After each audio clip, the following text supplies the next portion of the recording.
Okay, it says we're live. Oh boy. We are so awesome, guys.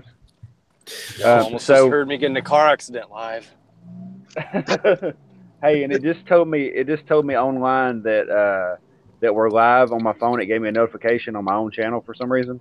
So that's weird. I hate YouTube sometimes. Are you subscribed to yourself? No. Yeah, I know, right? So why is it telling me?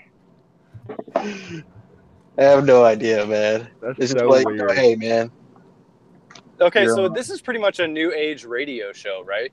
Like, that's what this is, I guess. Well, it's not quite that gay, but it's almost that gay. Okay. Almost. Like Almost. how close? Well, nostalgia's in here, so the gayness increased some. Oh man, you know what? That's true. I can't deny it. Hey, what's gay about like the Breakfast Club, man, or what Coast to Coast? Those are good shows. That's true. That's true. I like that. Or Joe Rogan, that's my favorite. Joe Rogan, he says some crazy stuff, don't he? He have you guys seen that meme of Joe Rogan? It's like, and then the lion tears apart the thing. They're savage, man. They're savage, man. They're savage. Nature, you scary. It's like a really long, like, those things are massive. Like, just all the things he says, like, in every video. Hey, Samurai Raccoon. Hey, Major Tom. Hey, Tom Morris. Hey, Trevino. So there's a song about Major Tom, isn't there? David Bowie. Tom Strong. David It's Bowie. Something Major Tom, this is ground control or something like that. Yeah, it's a David Bowie song. Ground Yeah, David control. Bowie. Major Tom. Is that David Bowie or the Beatles? David Bowie. Okay, I was making sure. What up, Trevino? So you were saying nostalgia about Power Girl. You're saying how you're excited for her to come back. Oh my god, bro! That? I flipped open this Deathstroke Defiant annual, and I earlier She's today. in the Deathstroke annual. Yes, Yeah. earlier today I opened it up, right, and you know, I opened up on my Facebook and I went in and on the DNC fan page, somebody posted up a picture of Power Girl up there. And I was like, what why are you posting a picture of her? He's like, check out Deathstroke Annual Issue 1. And I was like, I am running to my yes today. So I went in there and right at the very end of the annual, she pops up and I'm like, oh my God, I have been waiting for you. Where have you been? Yeah, that's pretty dope. That's awesome. I'm actually gonna. So right now I'm gonna risk being late to work just so I can stop by the LCS and pick that up just for that. It is just for that. It's like 3 pages of beautifulness. You know, I wasn't that much of a fan of this art. It was, it's good, but considering the other people like Jorge Jimenez and people like that, once you've seen people like that and you look at other stuff, it's like everything. There's champagne and then there's Bud Light, so it's like yes. It sets the bar really high when you've got such talented people. But you have to remember too that everybody has a different art style. So just because it's different doesn't necessarily mean it's bad. So exactly. That's Underground. I feel like you should tell yourself this when you read Mr. Miracle. Yeah. Well, there's a difference between having bad art and intentionally putting tiny squares on a page.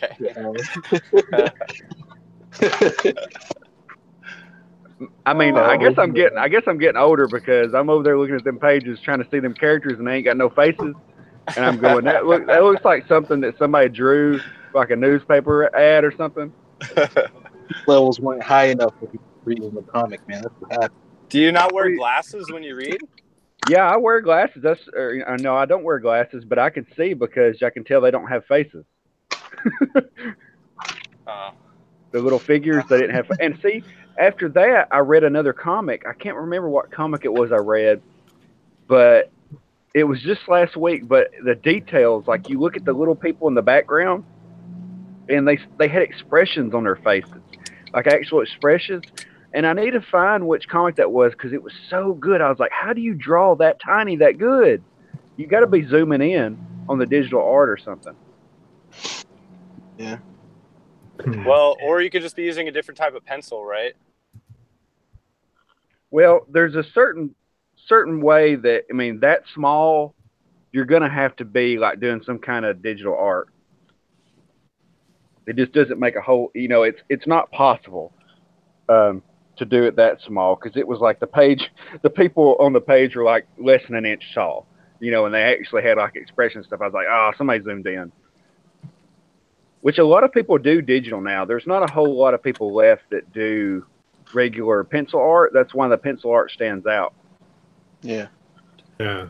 Like, did you guys see my video about Alternative Comics, Peter Samedi, with his little sketchbook that he sent me?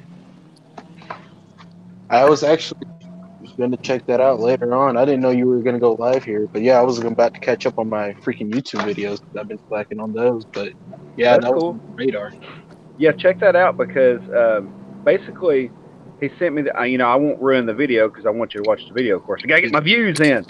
But so he sends me this sketchbook, and it's got like 100 sketches in it, and they're so good. And he does each one of them in 5 minutes. Oh, man.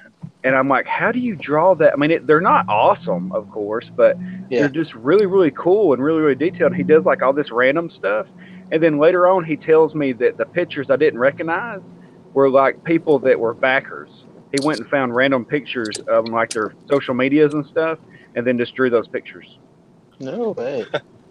So that's cool. Well, in the current, what was it that I just read? Well, I think Doom Patrol, they put like all the old covers from each character from Justice League of America that they like they were on the cover. You know what I mean? So there was a cover with Vixen, a cover with the Atom, a cover with Killer Frost.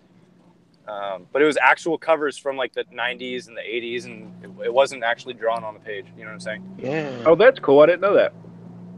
Yeah, it's in Doom Patrol. I'm posting that review after this stream. All right, dope. Man, you guys give so much to freaking catch up on, man. Yeah, see, that's also something I want to talk about now that we're in the live stream. If I don't watch every one of your videos, nobody get offended, because I'm subscribed to like 30 people that do comic book videos. Yeah. So, and then I do like multiple videos a day. So you think about that. I'm working, I'm doing multiple videos, I'm reading like 30 comic books a week, watching anime, watching TV, spending time with my wife. Like, you know, I'm sorry, guys. What he means to say is he just likes to be on Twitter instead of watching your videos. There you go. Yeah. Hey, I can tweet with the best of them. I think I tweet too much sometimes. Yeah, I'm pretty sure I lost a follower today because I tweeted like 1 million times in an hour. And I don't mean to. It's just I see a lot of stuff on there that intrigues me, like people do art or somebody says something funny. I'll just, you know, retweet it or something. There's a lot of funny people out there. You guys are pretty funny. Thanks, Dad. Yep. Yeah. As you're all sitting in silence, not saying anything. I'm the obedient one.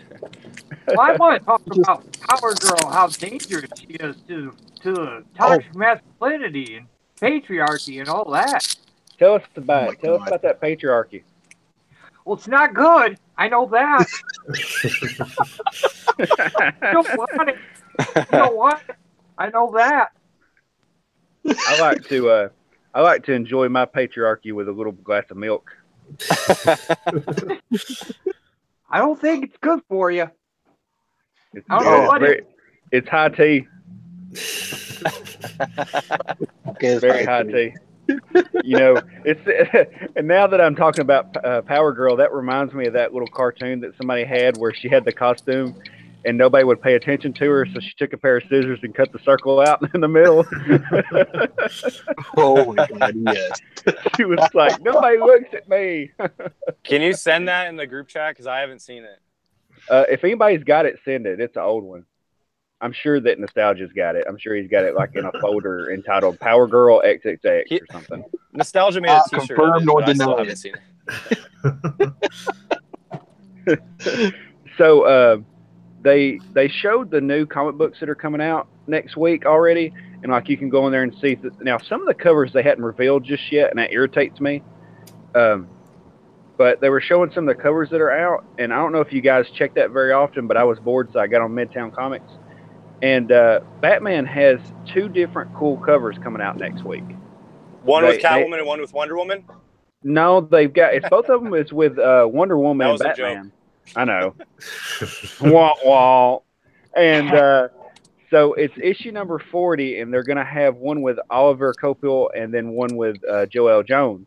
And I was like, why are you doing this to me? Why? So now I got to get about that. Yeah.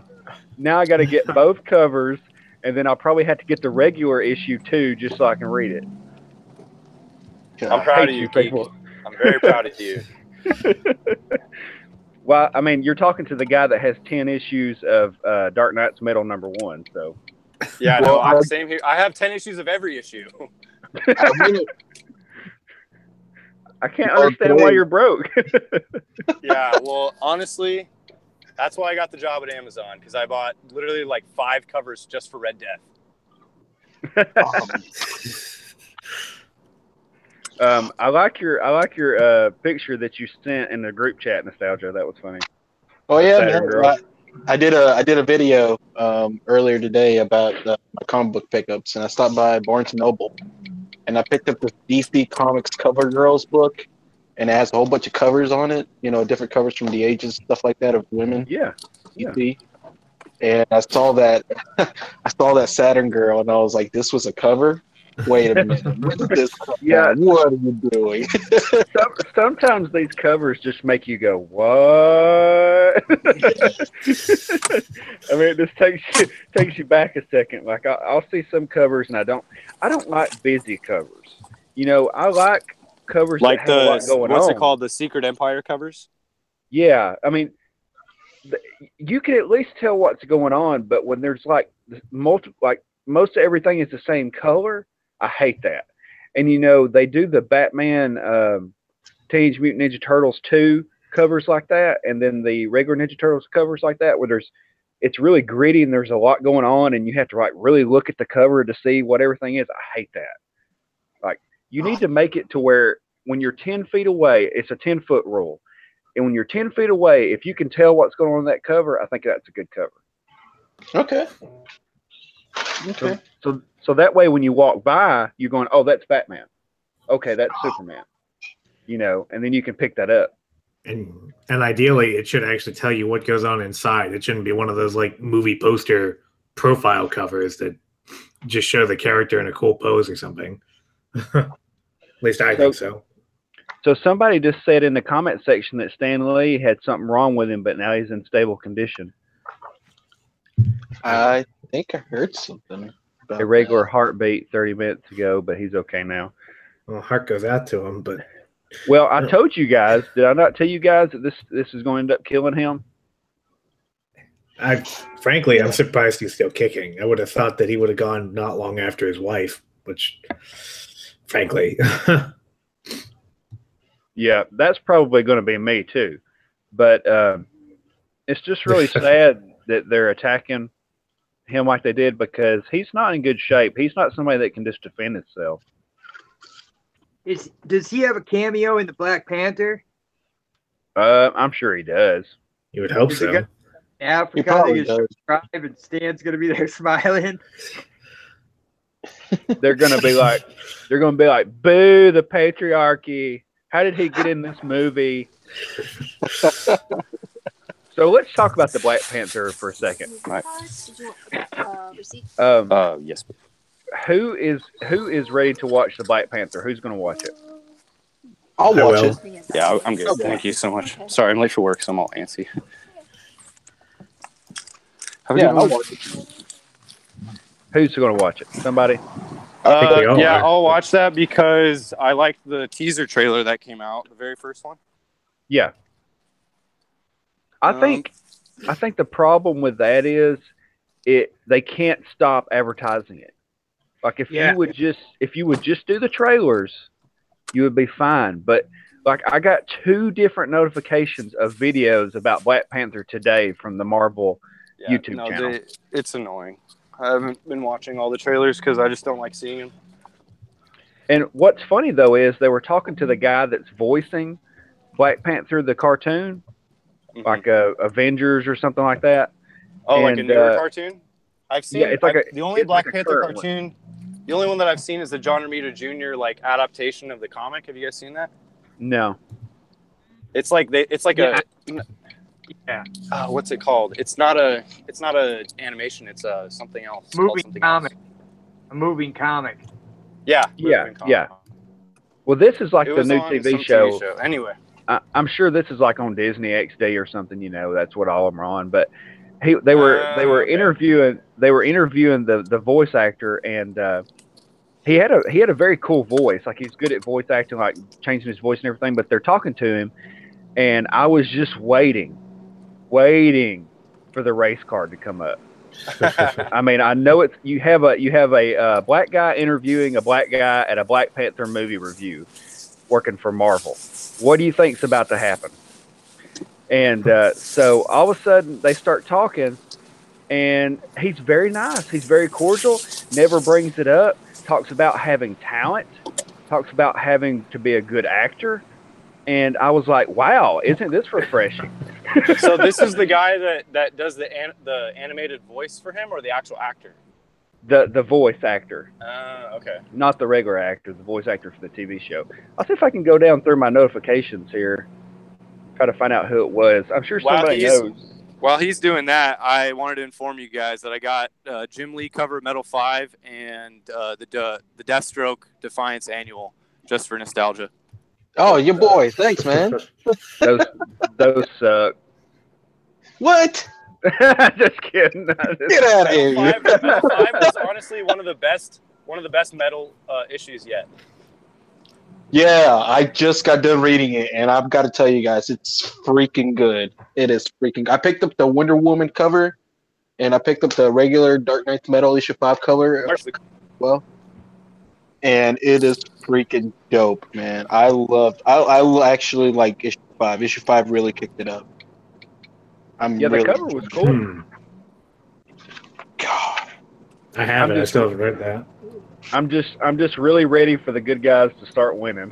You know what I mean? Yeah, they're getting beat, man. We've had 28 issues of them losing. I'm ready for them to start winning. And like I said in my video, they do the same thing where they build you up and then cut your feet out from under you, which is cool. I mean, that's a good story. That's a good way to do a story. I mean, that obviously Scott Snyder is very talented. Oh yeah. Yeah. But I'm also ready for him to win. And what really got on my nerves was, I think what's going to happen is I think Shazam is going to come in issue 6 and say, Rapid? You think so? sorry, Well, did you hear me, or did it cut out? I heard you said Shazam is going to show up. That's what I think. And I think he'll save the day. You think he will? Be Plastic Man. I forgot about that. Yeah. Plastic. They you mean totally- Plastic Egg. They totally punked Plastic Man. I don't like that. Oh, he's Well, coming. Yeah, he's Yeah, They turned him into a bullet. I mean, an egg. Yeah, an egg. well, they shot him. They shot him out of that cannon. Yeah. Oh yeah.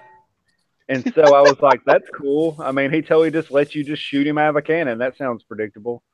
He's not going to just like get out of the egg and be like, no. But he was like, oh, cool. Where are we going? We're going on a trip on a little rocket ship. Yes. Flying through the sky. We're going to kill the multiverse. Maybe it'll be the new Starro that saves it. You should start a SoundCloud Underground Geek. I would listen to you sing. Dude, have you listened to the remix of Little Einstein? Wait, On the Chief Sound- Keef one? It's on SoundCloud, but it's like lit. It is Yeah, lit no, I as have. can be. I listen to that when I'm lifting because that's how good that song is. That's funny. I was like, what is this? Is this a little kid song? It was like going on a little rocket, and it's like, boom, boom, boom, boom. All this stuff starts kicking in. I was like, whoa. You should listen to my songs. You'd probably like them. No, no. Dope. JK, LOL. No, I have comic book references in my songs, so That's cool. I'm gonna go listen to that now, and I'm gonna be extremely harsh and judgmental. I hope you do. You won't Hey, do it. that's like I was just telling somebody the other day. Hey, if you don't like my video, dislike the video. Voting is better Yeah. than saying nothing. Yeah, or just tell me what I Yeah. can do to make it better. Yeah, having an opinion is better than saying nothing. So Kind of like the way the comic book pros aren't doing right now. It's like, hey, I just read issue number 5, and I didn't really like the part. Blocked. You're blocked. You're all oh my blocked. god, that girl at the gas station is so fine. What in the world? Here we are talking about comic book things. Oh yeah, that girl. Oh yeah. Oh, yeah. Well, Is that going over the Starfire? I'm going over the underpass, so I better hang up now. I'm walking to work. Oh, Oh, okay. Well, we'll talk to you later, man. All right, Peace. I'll be off at 8:30, so I'll probably upload the Milk Wars video. But you guys have a good stream. all right, man. Yes. Take it easy. We'll have Take a it nice easy. strong stream. Peace. Peace. Peace. So anyway, guys, we're talking about comics that are coming out this week. Did you guys have any comic books that you could recommend that you've already read? Of course, I'm gonna recommend Deathstroke Defiance. Even though I'm Okay. not really Deathstroke, you already know why I'm recommending it. But I also will have to recommend, to be honest with you guys, Phoenix Resurrection issue 5. Like, I have been enjoying the story, and this story so far has really caught my eye. I like it. I don't know Really? about you, but I love Jean Grey. That's like one of my favorite female heroes from Marvel. And if you guys like her, like coming back, this is a good storyline for her. I just would have thought there was no possible way they could get it right. It's funny. Huh. Man, everybody's got opinions. Problem with that I have is that I've never really cared all that much about the X-Men. Uh-huh. So the whole Phoenix thing, it's like, I don't know. It's always something that's kind of gone over my head. I don't even fully understand it Mhm. because there's like so many weird,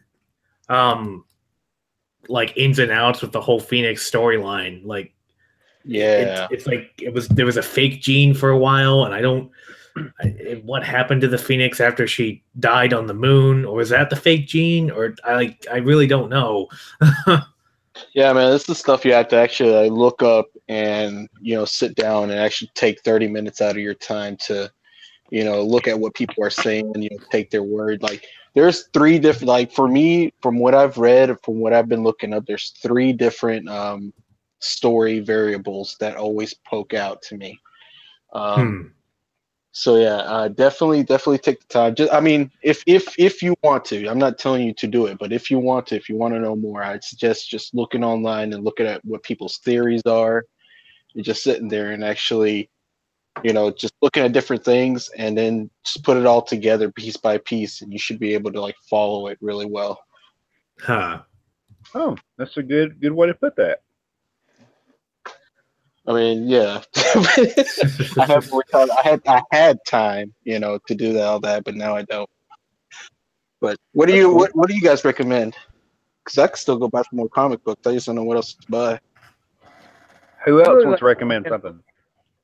A lot of videos have been made about it already, but Silencer was okay from John Romita Jr. and Dan Abnett. It wasn't. Yeah, my review will come out later tonight on that. Oh, okay. Let me guess, you didn't like. I think you'll be surprised at what I had to say about that. Really? Oh man, I think you'll be very surprised. Okay.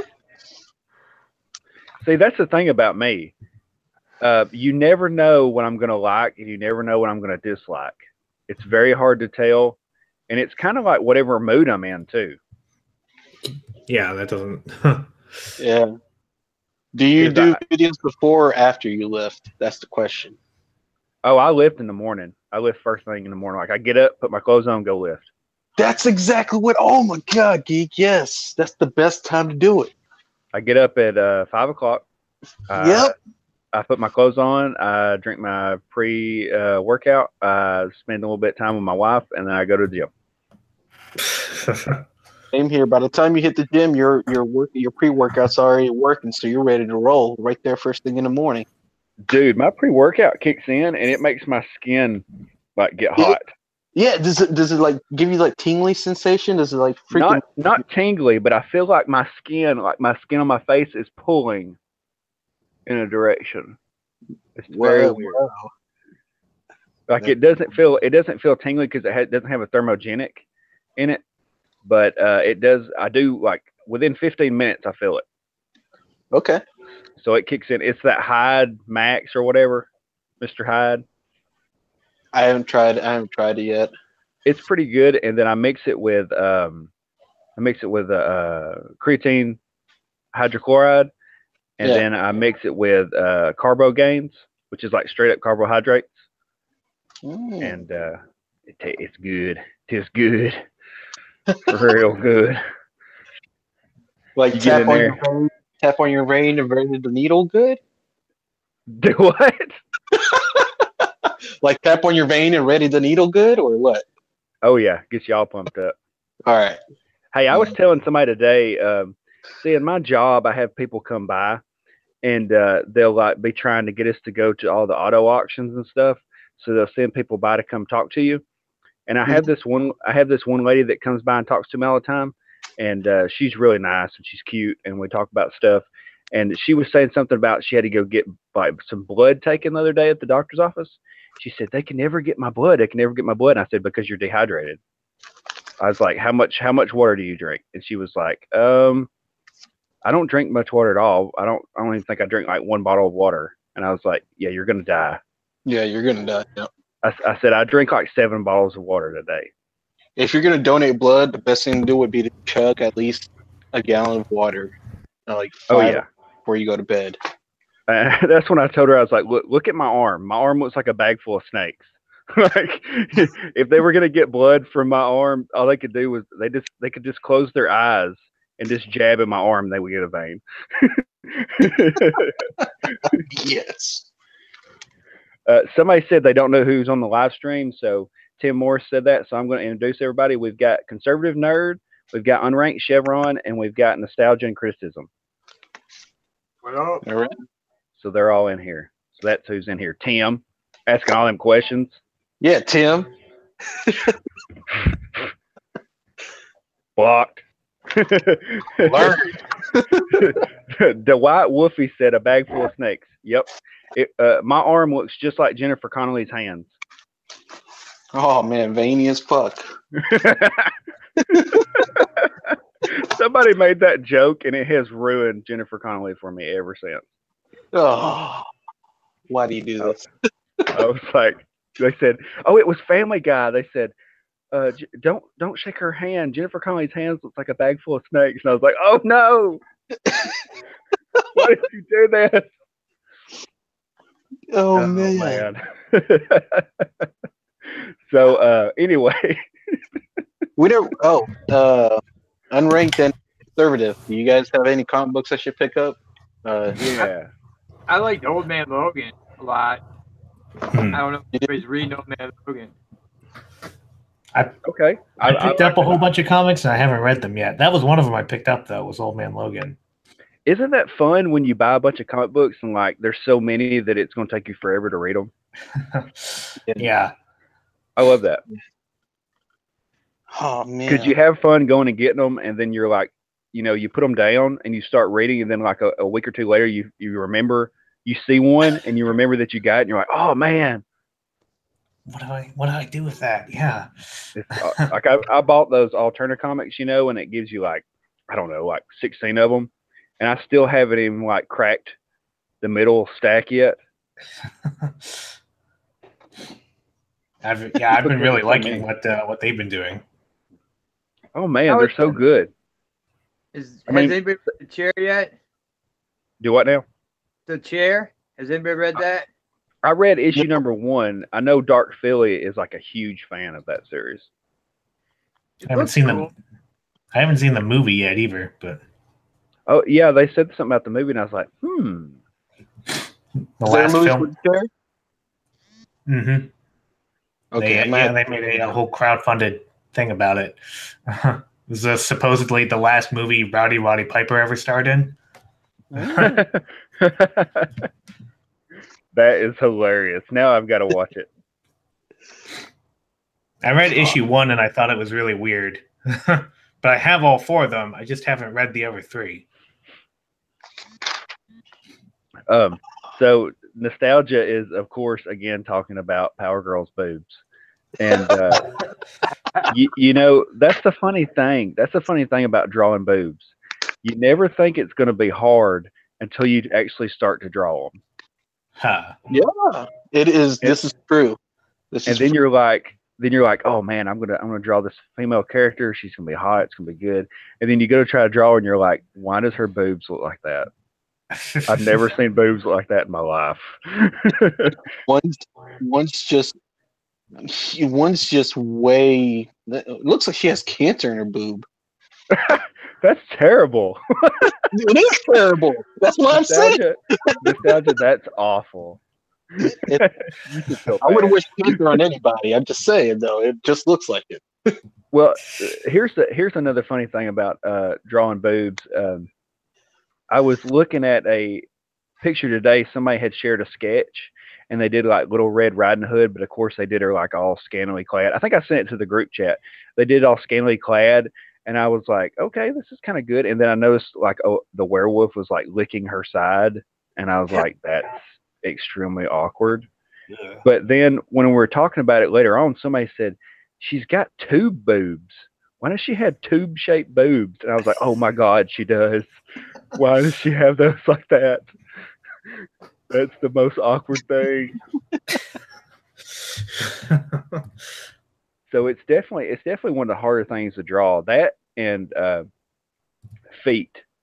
Like it's really hard to draw feet and toes. So a lot of times I'll just draw shoes. I mean, I'm just going to put shoes. No bare feet, people. I'm not getting into that. That's too hard for my skill level.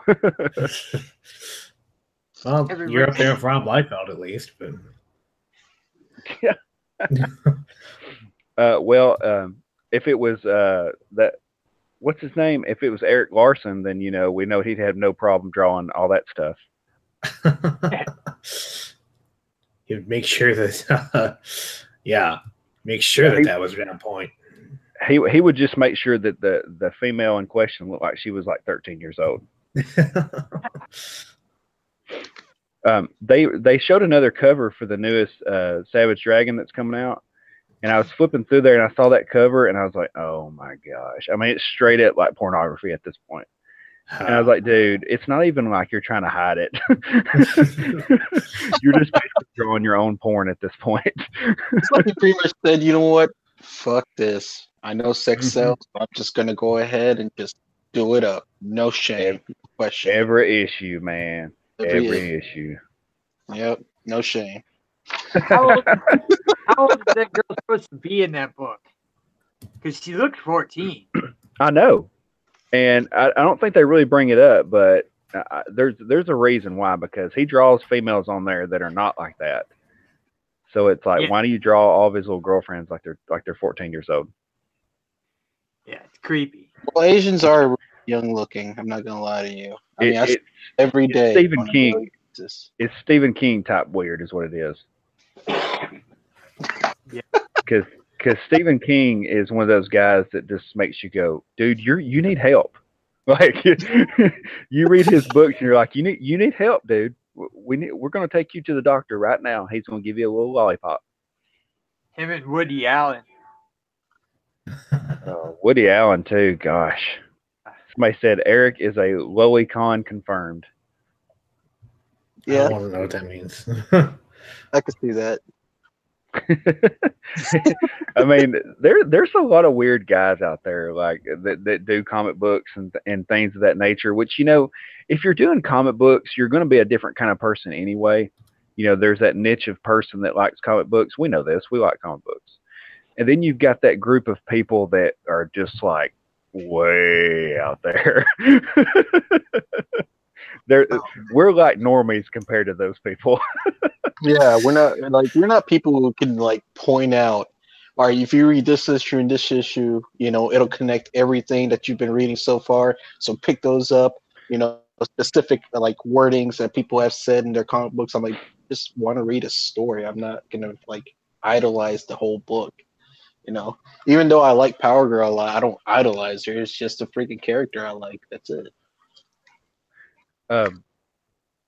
So you guys know that I went to that anime con this past weekend.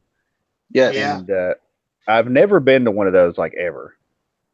And it was an eye-opening experience for me. And then at the last minute, my wife was like, "Hey, I'll go," because nobody else would go with me because everybody's not dependable. And so she's like, "I'll go with you," and I was like, "Look, I'm not going to make you go. Okay, like this is a whole different thing. I know you went with me to that one con, but this is different. This is anime." And she's like, "Oh, we'll go." So we went. Right when we get in the door, we start seeing the weird guys. Like the weird guys are hanging out in front, and then we start seeing furries. No. And I was like, "Oh no, they're furries." And see, she doesn't know what that is. She just thinks it's some guy wearing like a mascot costume or something, And I was like, "Don't talk to those people." She was like, "Why?" And I was like, "Those are furries. Don't." And she said, "Why is he acting like that?" And I was like, "Hey, he's a furry. Run, just run." Probably So didn't run the bronies. the weirdo had the furry paws had squeakies in them. Oh, No. God. So every time he would hit his paws together, it would go week week week week week. And so he was like trying to get everybody to high five him and all this kind of stuff. And then he would like skulk around, acting like an animal and everything. And I was like, "We got to get away from this guy. We got to get away from him." He's going to come over here and he's going to try to talk to me, and I'm going to slap his mask all the way around, and then we're going to get kicked out of this thing. Yet. But we finally did get in there, and it was a pretty fun experience because like they had a game room that you go to before you go in there, and it was like all these Japanese style games that I'd never seen before. And these people ran up to those things and were playing them like I was playing Call of Duty or something. Like they ran up there and they knew exactly what they were doing. There was a drum game, and there was this little tapping game, and I was like, "What in the world?" I mean, they were good. The scores was like whoop, whoop, whoop, whoop, whoop. And I said, "Okay, where's Street Fighter at?" I mean, I want to see a regular video game right now. So I found Dragon Ball Fighters. Yes. And they had like 7 of them. And see, when you're sitting there at one, the one to the right of you is your opponent. And I was like, "Okay, that's cool." So this guy sat down and he had like a gimp outfit on. And he's like breathing through his mask looking at me. And I was like, "Oh God." Oh. But luckily he was just trying to get my attention, like, "Hey, I want to play against you." And so I went there and picked my players, and I think I put like Goku Black and Goku Blue and Android 21. And I was just picking ones that I liked. We get in there playing. Dude, Android 21 is OP. She is overpowered. She was way OP. Like when I got in there with her, he couldn't even hit me because she was just like constantly attacking. Like I was just smashing random combinations of buttons, and like everything I did was hitting.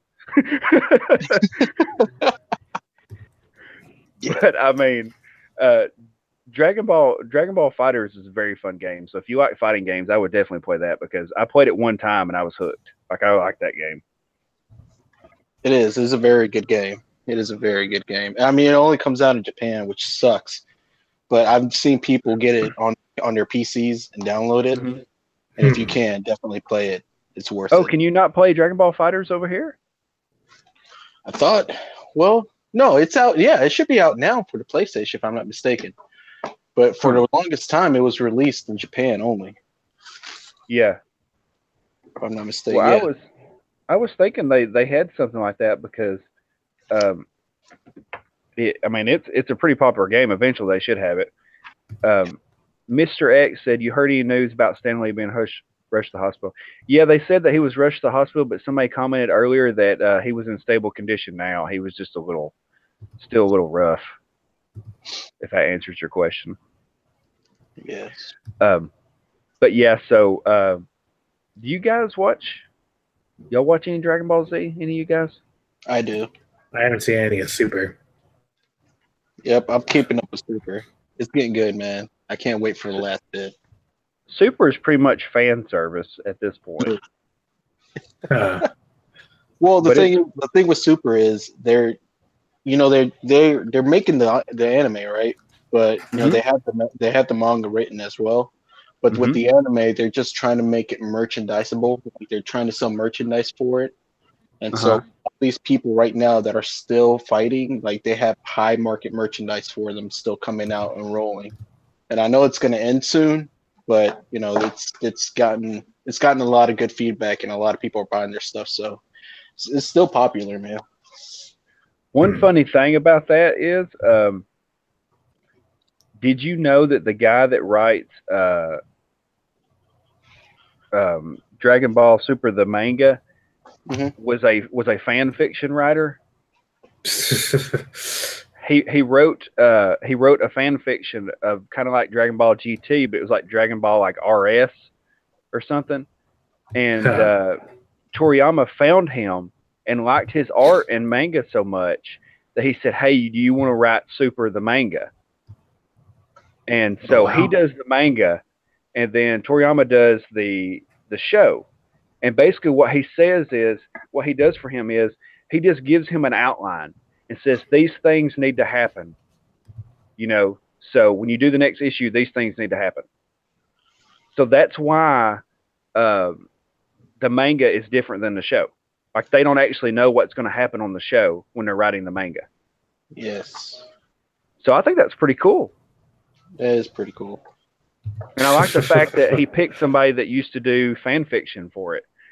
And it was so good, he was like, hey, you want to do this? Because then that guy actually has like a passion for it. You know what I mean? Yeah. Yeah, no kidding. Jeez. It's pretty impressive. Unlike going on Tumblr and going, hey, you'll do. You want to do this for $5 an hour? Come on. Yeah, and then go ahead and make a freaking, take one of our beloved comic book heroes and turn him into freaking crap. Yeah, go ahead. Hey, yeah, you want to? Oh, and I love how. Did you guys, speaking of that, did you see where Eric Larson came out and basically like called them out on all that?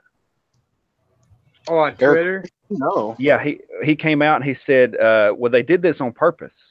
He said they took established characters and implanted their characters into those books.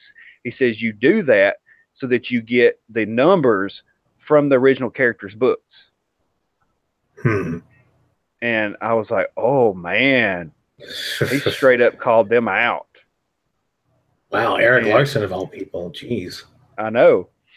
Somebody said, maybe Marvel will hire me if I show them my Venom and Peter Yoa. No, you're not doing that to Venom. You leave Venom out of this. Venom did nothing wrong. Okay. Don't put that.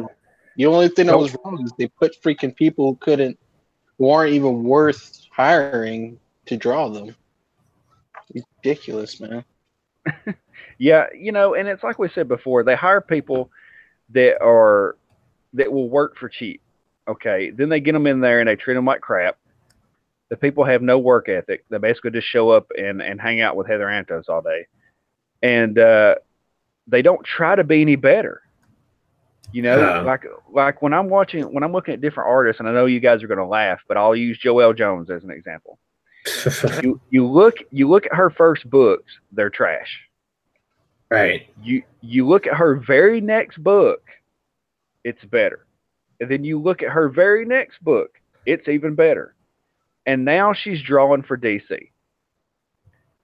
And it's like, hey, that's how you do it. Like, I'm sure if you go back and look at Greg Capullo's stuff, like when he was younger, it probably isn't that good.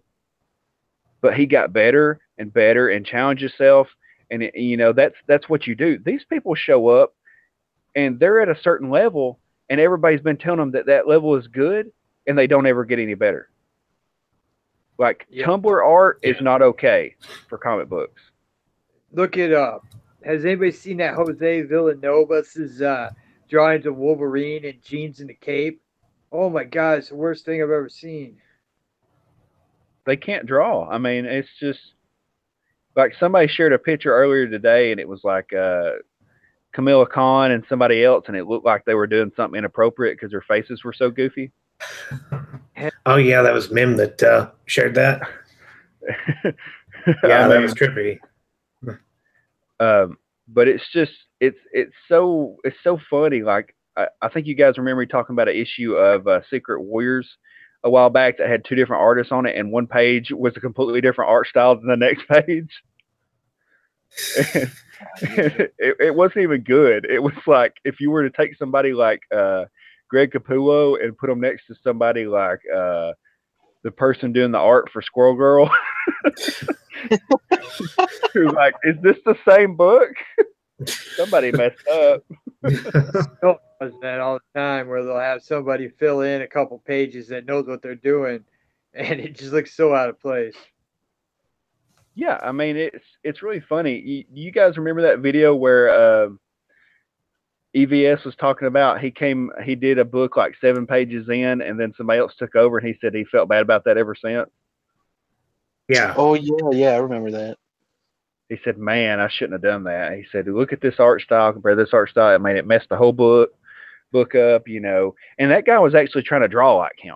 Like it wasn't somebody that came in a completely different style. They were actually trying to draw like him to finish out the book, and he was so busy with his girlfriend that he just let the book go. And he said it bothered him ever since. Part of what bothered him. Part of it was that was like his book too. That was like his idea. I can't remember which one it was, but I remember that was part of the problem. It had Man-Bat in it. I remember that one. Man-Bat was one of my favorite characters on the animated series growing up. I had Man-Bat and I had the action figure, the Batman action figure growing up, and I loved them. Like Man-Bat was so cool because when you're a kid, all monsters are cool. You always gravitate towards the monster villains. Oh yeah, like Croc and Clayface and ones like that. They were always my favorite. And when I was a Spider-Man fan, it was always the Lizard. I loved the Lizard. And then Venom. When Venom would show up, oh man, because you just like cool creatures. You gravitate towards those because they look weird and they're fun. I mean, who don't like a giant lizard? I mean, it's awesome. Well, something I've been preaching about, like these comic books nowadays, they've been lacking a big thing. And to me, that's villains. They've been lacking villains that people can get behind and actually like.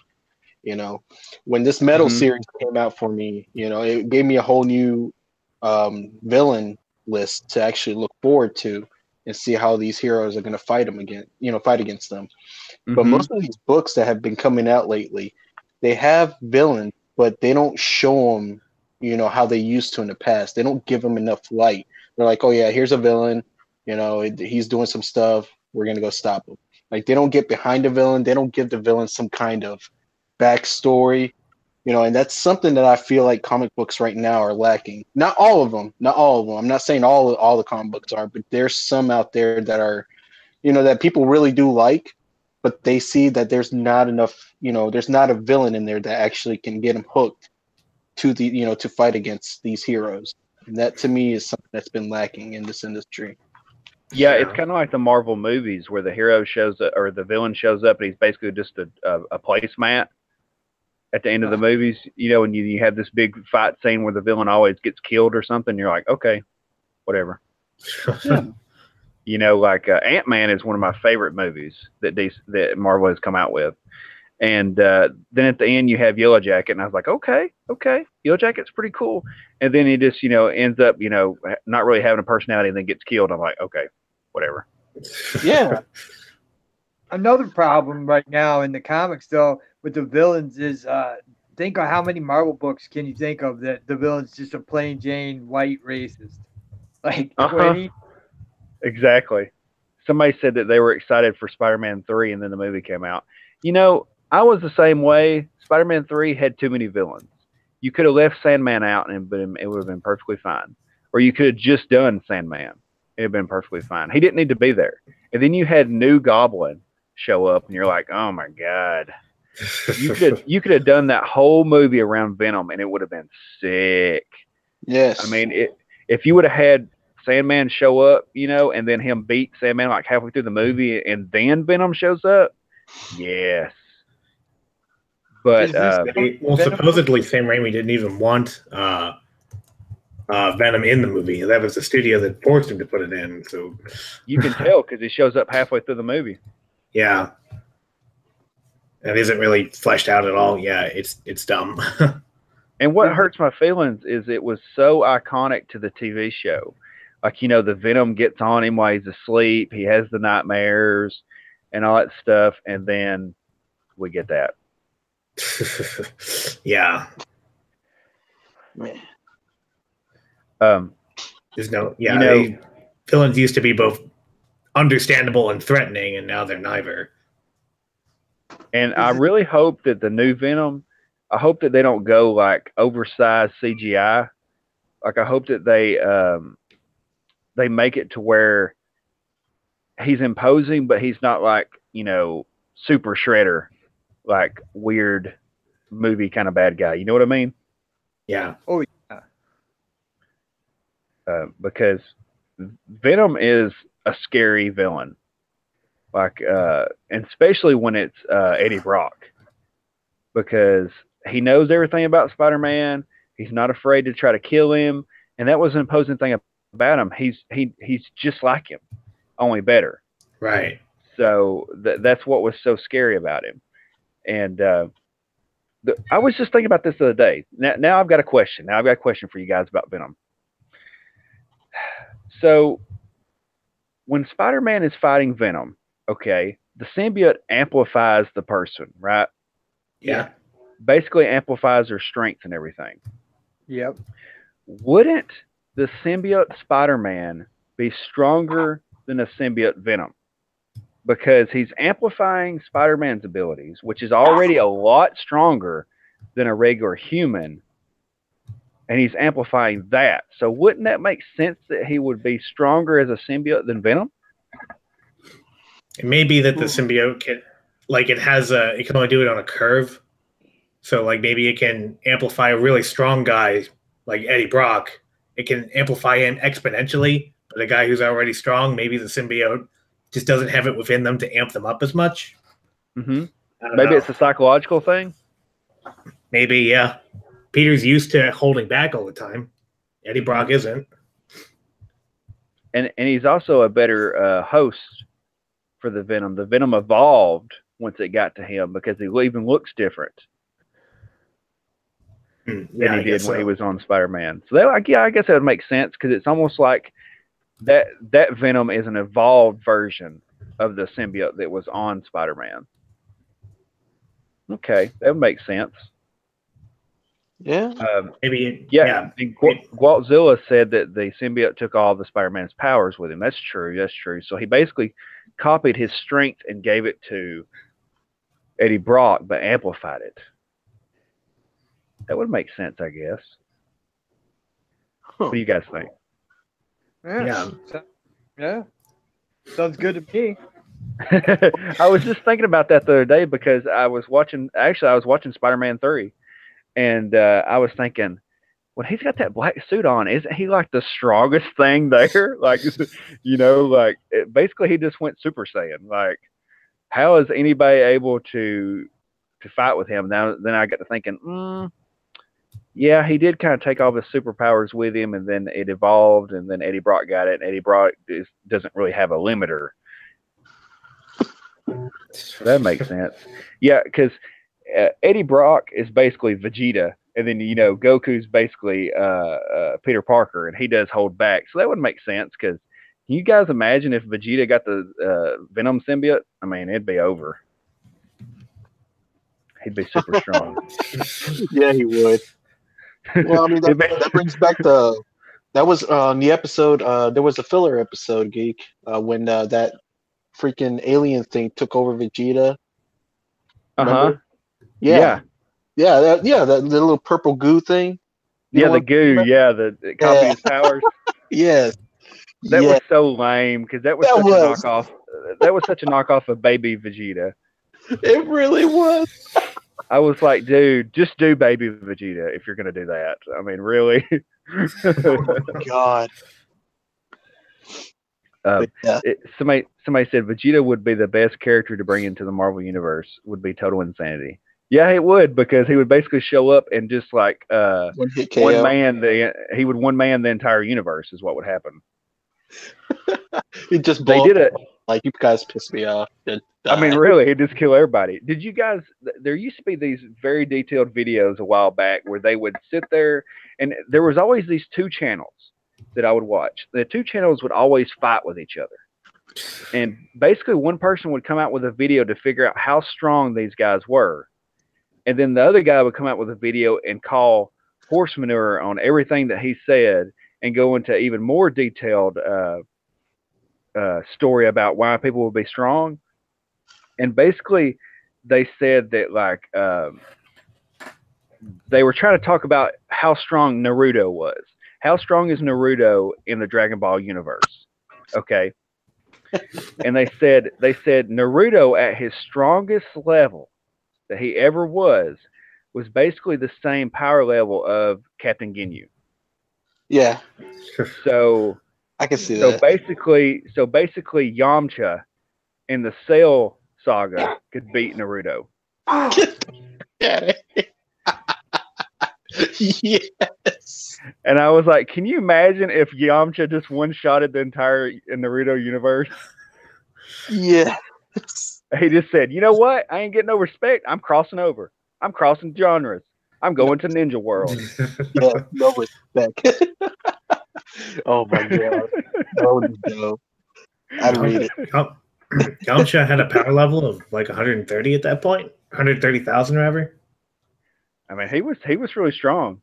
And I mean, he fought the androids, and I think he would have had a chance if they hadn't caught him off guard, you know? And then you got Piccolo. Like if Piccolo showed up in the Marvel universe, it's over. Sorry, it's over. He's gonna go through there. The only people that's gonna be able to beat him is like Celestials. Like the Celestials will show up and own him, of course. But yeah, I mean, he can regenerate, man. Lose a limb, that no problem.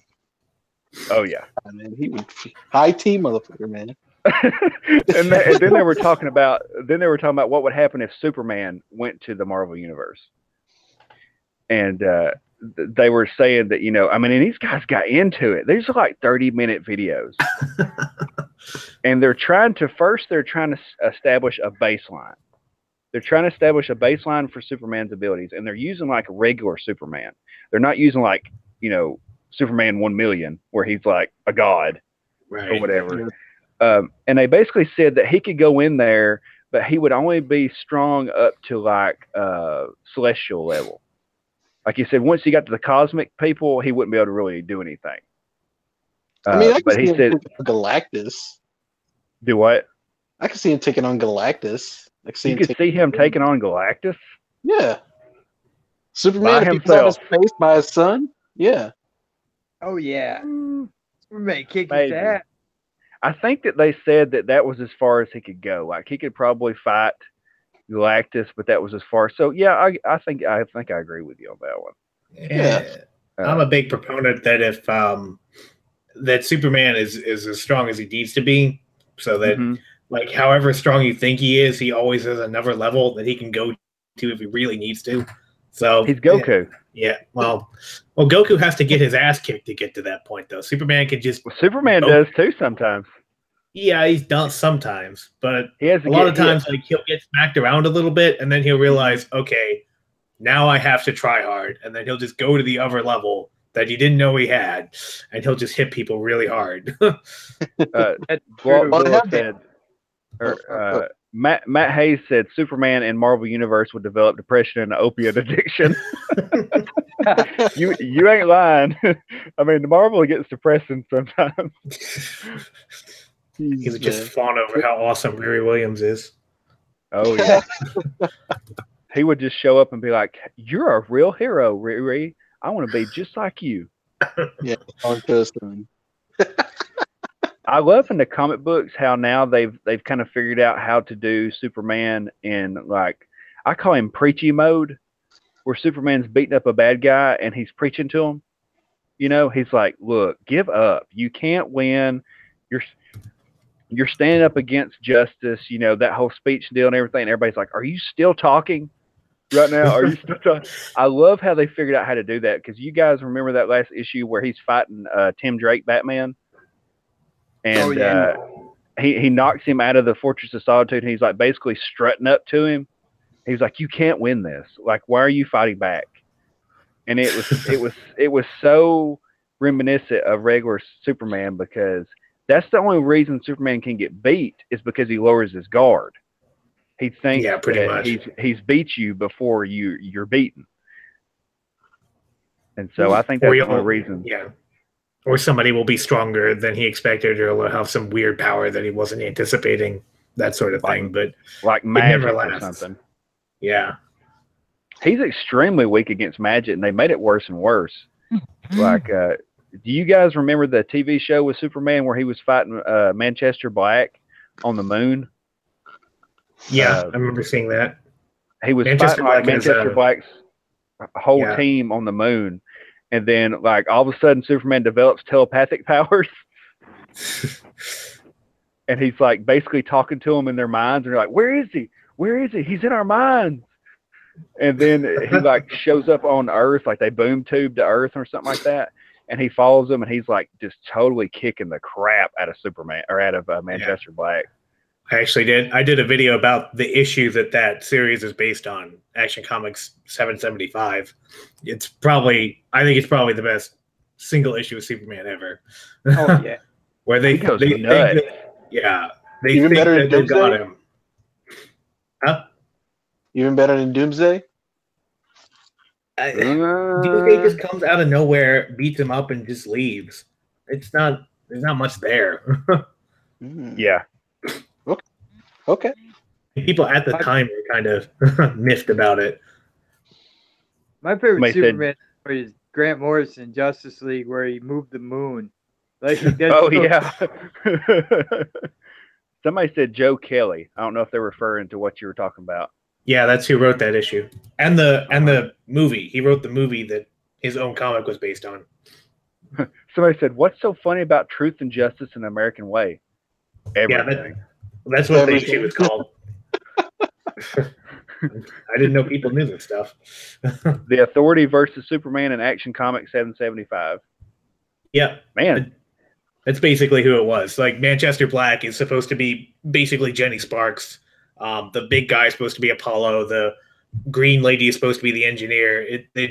The hat is supposed to be the drummer, or the doctor, rather. The drummer was the other one else, dude. But yeah, it was they even made a series called Justice League Elite that was basically the Authority, but in DC Comics. And nobody remembers that. I guess it just didn't stick. Yeah, DC is not edgelord, and it shouldn't try to be. Yeah, you don't need to do that. No. So there's another subject I want to talk about. We're talking about it earlier, how these artists keep like trying to put like edgy stuff in their books, like pornography and things like that in their books. Like Eric Larson with his Savage Dragon, which is pretty much porn at this point. There's another artist that I had no idea did this kind of stuff, and he does work for like Aquaman and a couple other books. That's Stefan Sedgwick. He's a very good artist. He does a lot of issues for Aquaman. He actually got me to reading Aquaman because of his art. No way. Oh, wow. And so I've read like the last 10 issues of Aquaman because it's so good. And then it switched to the other guy. I can't remember the other guy's name, but he does like almost like a classic Olympian style with his physiology, the way he draws Aquaman. Like Aquaman has muscles on top of muscles when this guy draws him. I mean, he is the most ripped I've ever seen a dude. And he's also the guy that did the Murder Machine issue. Oh, Like this new guy that they've got, he did the Murder Machine. But Stefan Sedgwick did it right before that, and he still does covers and stuff. and you should look him up on Twitter. His name is spelled STJEPAN, and then Sedgwick, SEJIC. But he's very good, and so I followed him on Twitter. You know, so because if you're nice to me and you do good art, I'm gonna follow you on Twitter. Yeah. And so I start looking through his feed, okay, and then I start seeing like naked people out of nowhere, and I'm like, what is this all about? So I keep flipping, and then I start seeing bondage stuff, like pages for a book that are bondage, like bondage sex situations. I'm like, what? Like, why are you doing this? And then come to find out, he's got like multiple books out right now. Like Sunstone is his book. Yeah. And a couple of other books. And it's basically just like bondage sex. Like that's what it is. And then he's got another one where it's lesbians in relationships and stuff. And I'm like, you got whole comic books on that? I mean, how do you come up with something new every time? And then his wife is actually the same way, because I started following his wife, and she does whole books on that too. And I'm like, you are the weirdest couple I have ever seen. Hey man, they were made for each other. I can't even be mad at that. You can't even be mad, can you? I can't even be mad. Nope. That's what you're trying to find, man. That's what you're trying to find. Somebody, Samurai Raccoon said some artists do S&M stuff on the side. Well, apparently so. You didn't know? Mean, so Guatzilla says, quote, I see naked people and I'm all like, what is that all about? Underground Geek 2018. I mean, I don't know about you, but when I see naked people randomly out of nowhere, I go, what is all that about? I mean, I don't go, okay, that's normal. You know? That's just me though. But anyway, so it's just funny how you like these artists and you have no idea like about their side lives or anything like that, and then you start to find out stuff and you're like, oh. Like never meet your heroes, because it always backfires. Yes. Oh man, yes. Well, man, it's scary, man. You never know. You really don't know these people. All you know is that they make good comic books. You know, you know them from the industry side, but when they go home, it's closed door. You find out little by little. So somebody said that the wife was actually posing for the bondage scene the husband drew. It makes sense because the guys look like him most of the time, and then the females all look the same. So that would make sense if he was drawing them from the wife. That's weird though. Like, you put your wife in those books? That's just weird. And then you want other people to look at it? Oh, that's extremely Only you odd. would find that weird, geek. Well, I mean, hey, so let me put this geek, wake up. Let me put this situation in your mind, and let me see if this gets weird. Okay. All right, go ahead. Let's say you're writing a comic book, and you write that comic book, and then you hand that to your buddy, and you're like, hey, check out this book. It's got my wife in it naked. That got weird real fast. I mean, really? Oh, man. Trevino said, cuck. Well, you know, some of his stuff that I have looked up does seem like that kind of genre stuff, and that's getting increasingly more popular. The whole cuck in comic books thing is a little weird to me. Oh, big time. Like, did y'all see that Swamp Thing Valentine's Day special that I made fun of earlier?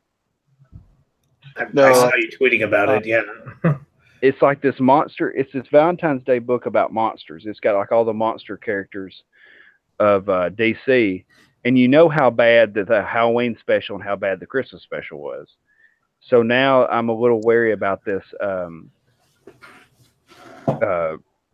Valentine's Day one coming out, because the cover has Swamp Thing making out with Miss Frankenstein, while Mr. Frankenstein is in the background going, oh.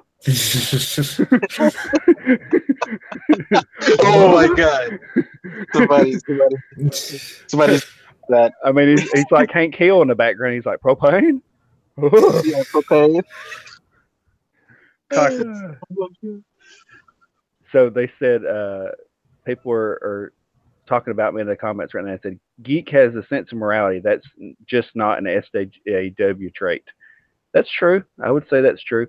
SJWs are insane. ESP, they're violent senses. Just watch some Nurkish roast shudders. Yeah, Nurkish has some crazy, crazy videos. I was watching Family Guy the other day, and they were making fun of Downton Abbey, but they threw in like a Down syndrome character, and I was like, no, you just went the Nurkish route. Why did you do that?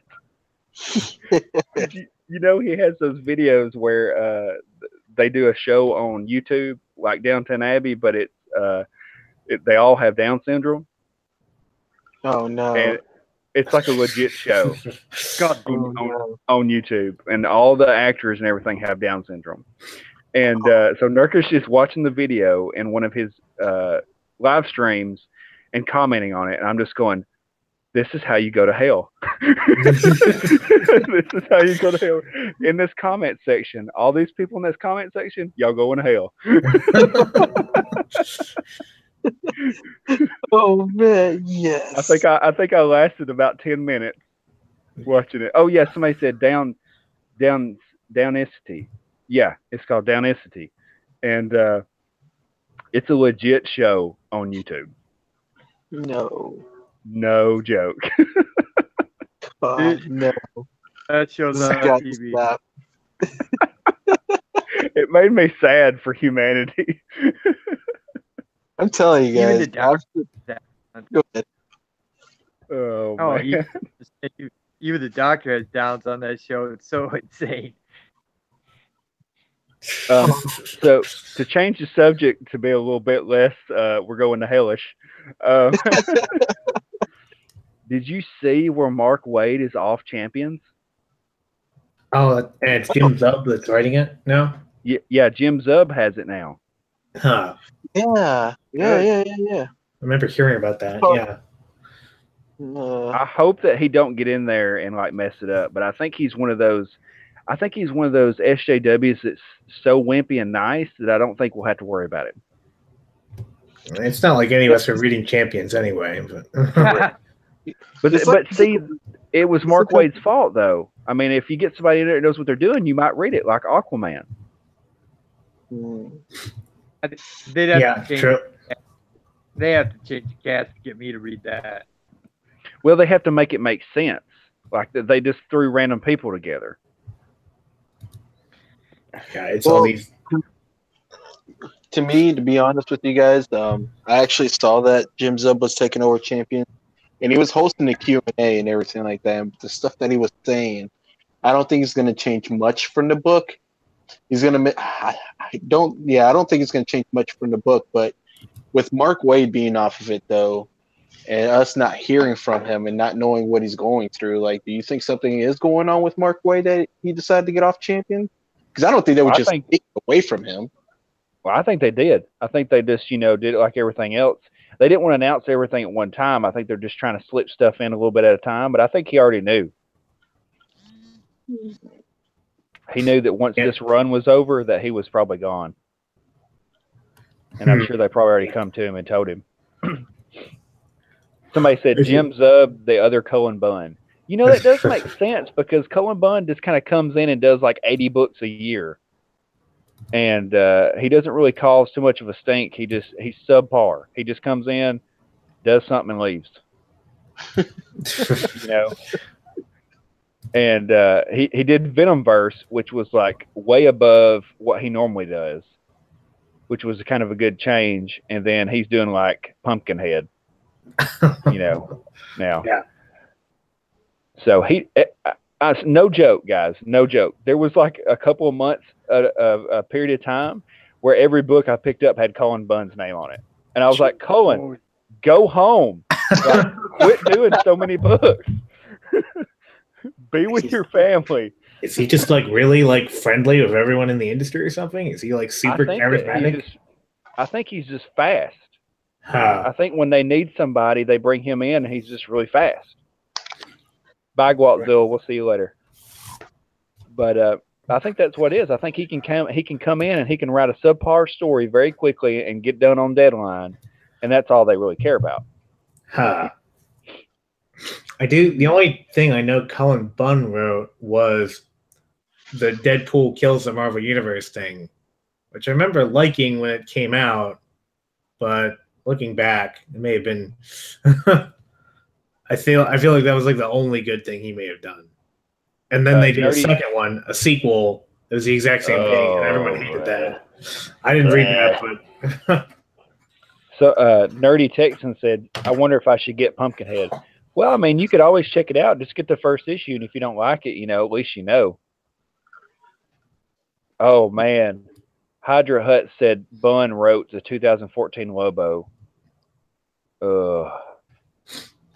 No. That was rough. And see, the character design was actually kind of cool because I was like, okay, they're doing something different, okay. And then it was like, blah. They still have issues at my LCS right now, and I won't touch them. Yeah. Man.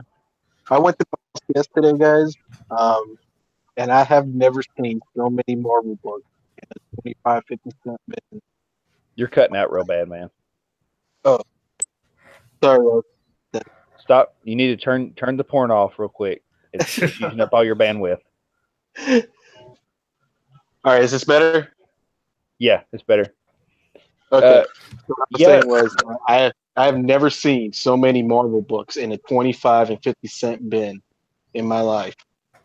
I have literally walked through 2-3 long boxes just full of Marvel books from Legacy alone. 25, 50 cent bin. I am not lying to you guys. Jeez. I am not lying. Oh yeah, there's Avengers and stuff right now at my LCS for sale for 50 cents. And what's so funny is they've got the newer versions on the rack still, and I guarantee you if I went on there and wanted them, they would be discounted. Because they're still just sitting there. Like, they have stuff sitting there that's the same thing every time I go in there. And that's not a good sign. No. Like, those books should be moving. Yeah. Eventually, they should move. I mean, it's okay if it's a month from now, but they should be moving. Jeez. Oh yeah. And one good thing I like about my LCS is here lately they've been changing the 50 cent bin. Like, you'll go in there and there's new stuff. So obviously they're going around buying things and putting it in there. So I thought that was really cool because that's fun. Like, I love looking around in there and finding stuff. They have like almost the whole run of X-Man in there right now, and I'm tempted to get it.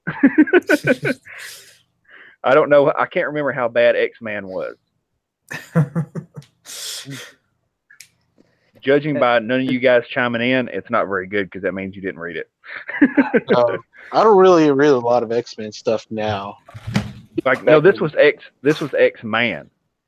Oh, X-Man? Yeah, X-Man. Yeah. You remember that series? That thing's garbage. Yeah. Jean Grey's son. Nate Gray. Yeah, Nate Gray. And he was actually kind of a cool character. I mean, he had some cool abilities. Yeah. He used his cable, right? Well, he wasn't really Cable. What was his abilities again, guys? I think he had telepathy. Whoa, what's happening? Sorry. I think Nerdy Texan just like fell down and broke his neck. Nope, that was a bag of chips. But so we're trying to remember what Nate Gray's powers are, and I think what I'll do is I'll Google it and find out. But none of you guys read that? No, I'm not gonna lie to you. No. I didn't know it was a series. You didn't know? No. Do you even comic book? What? I mean, the only thing I know about Nate Gray is that Cable talked about him in the Cable and Deadpool series. That's the only thing I know. And how Nate Gray was an alternate version of Cable, and he peaked out. He was the most powerful telekinetic in the world, but his power burned out when he was like 30, and Cable had the same thing happen to him, but he used technology to augment it. No, Yeah. it was, and because he had the techno-organic virus, his power couldn't be as strong as X-Man's. Yeah. So he didn't flare out the same way, but it also meant that the crash wasn't as bad for him. So I remember that much from the Cable and Deadpool series, but I did not know that Nate Gray had his own series prior to that. Hey, Trey John, welcome. We're talking about weeb stuff. So basically, it says that he had telekinesis that he could use to raise his strength level. So he's basically Cable, yeah. I didn't really know that much about the old Superboy, like not really the old Superboy, but the one that we had in between from like they had the red and black suit. Oh, okay. I didn't really know that. I didn't really know that much about him. And then somebody was talking about how he uses like his telekinetic powers to mimic Kryptonian powers. Yeah, tactile telekinesis is what they call it. And I was like, that's cool. I never knew that about him because I just wasn't, Connor Kent. Yeah, I just wasn't that interested in it at the time. But that's pretty cool ability. Like, did you guys ever read that? I read a couple of them, but I didn't know. I don't know much about that Superboy mythos, but I didn't know that was his actual powers. I thought it was just, just a regular Superboy. Like I said, I only read like maybe 2 or 3 issues from back in the day. Yeah, well, he was part human, so they had to cheat to try to make him like a Kryptonian. Yeah, they gave him the suit that helped him like amplify his powers and concentrate. Mm-hmm. And well, the thing is, like, the way that they depict super strength in comics doesn't make any sense because, like, if Superman picks up a battleship or a building or something, it should collapse around him. Like, you picking up anything else. When you have that much force applied to such a small point like his hand, it's just going to collapse around him. So tactile telekinesis is actually a good way around that you're projecting a force around the entire structure. The only problem with that is that, like, I don't really think you would hit somebody significantly harder than a regular person would. So there's like, it wouldn't be exactly like super strength, but it would function in a similar way. I wonder if he could focus and use his arm as a single point. So all the energy, this is how you could do it. Like if he did technically have like super strength, like with the punching, but I haven't read the series, and just what I'm guessing at it. Have you read it more, Unranked Trevon? I just remember Superboy from the Death and Return to Superman, and they went into some detail about his powers. I didn't read the actual series, but I read the omnibus that some of those issues were in, so sort of. I think he had some level of super strength, but he wasn't nearly as strong as Superman or even Steel. Yeah. Well, he's got Kryptonian DNA. So, right. Yeah, I read Young Justice and Teen Titans, which he was in both of those. So was he kind of like that Hell guy that showed up later on? The Hell guy. The guy that showed up, he had telekinetic powers too. He didn't have a shirt on, and he like carved the S on his chest. And Superman and Supergirl was both trying to fight him, and he could like teleport. He was a Kryptonian as well. His name was like HE-L. I don't know who that is. Oh man, you guys don't know who that is? No. Yeah. The only super character I can think of that carved the S into their chest is Superboy Prime. Well, he was kind of like that guy, but he was like a more evil version. And pretty hard to do. I think I'm going to try to write his name in the comment section here and see if anybody recognizes the name. He may have been Superboy Prime, but he went by his Kryptonian name. And I remember he had long hair, and he had like telekinetic, like teleporting powers, and all these different kind of. Yeah, somebody said H hyphen or H comma EL. Yeah, that makes sense. And he showed up and was basically like one-shotting everybody. Like nobody could fight him because he was so freaking strong. And he wanted to try to take Supergirl from Superman. He wanted to try to convert her.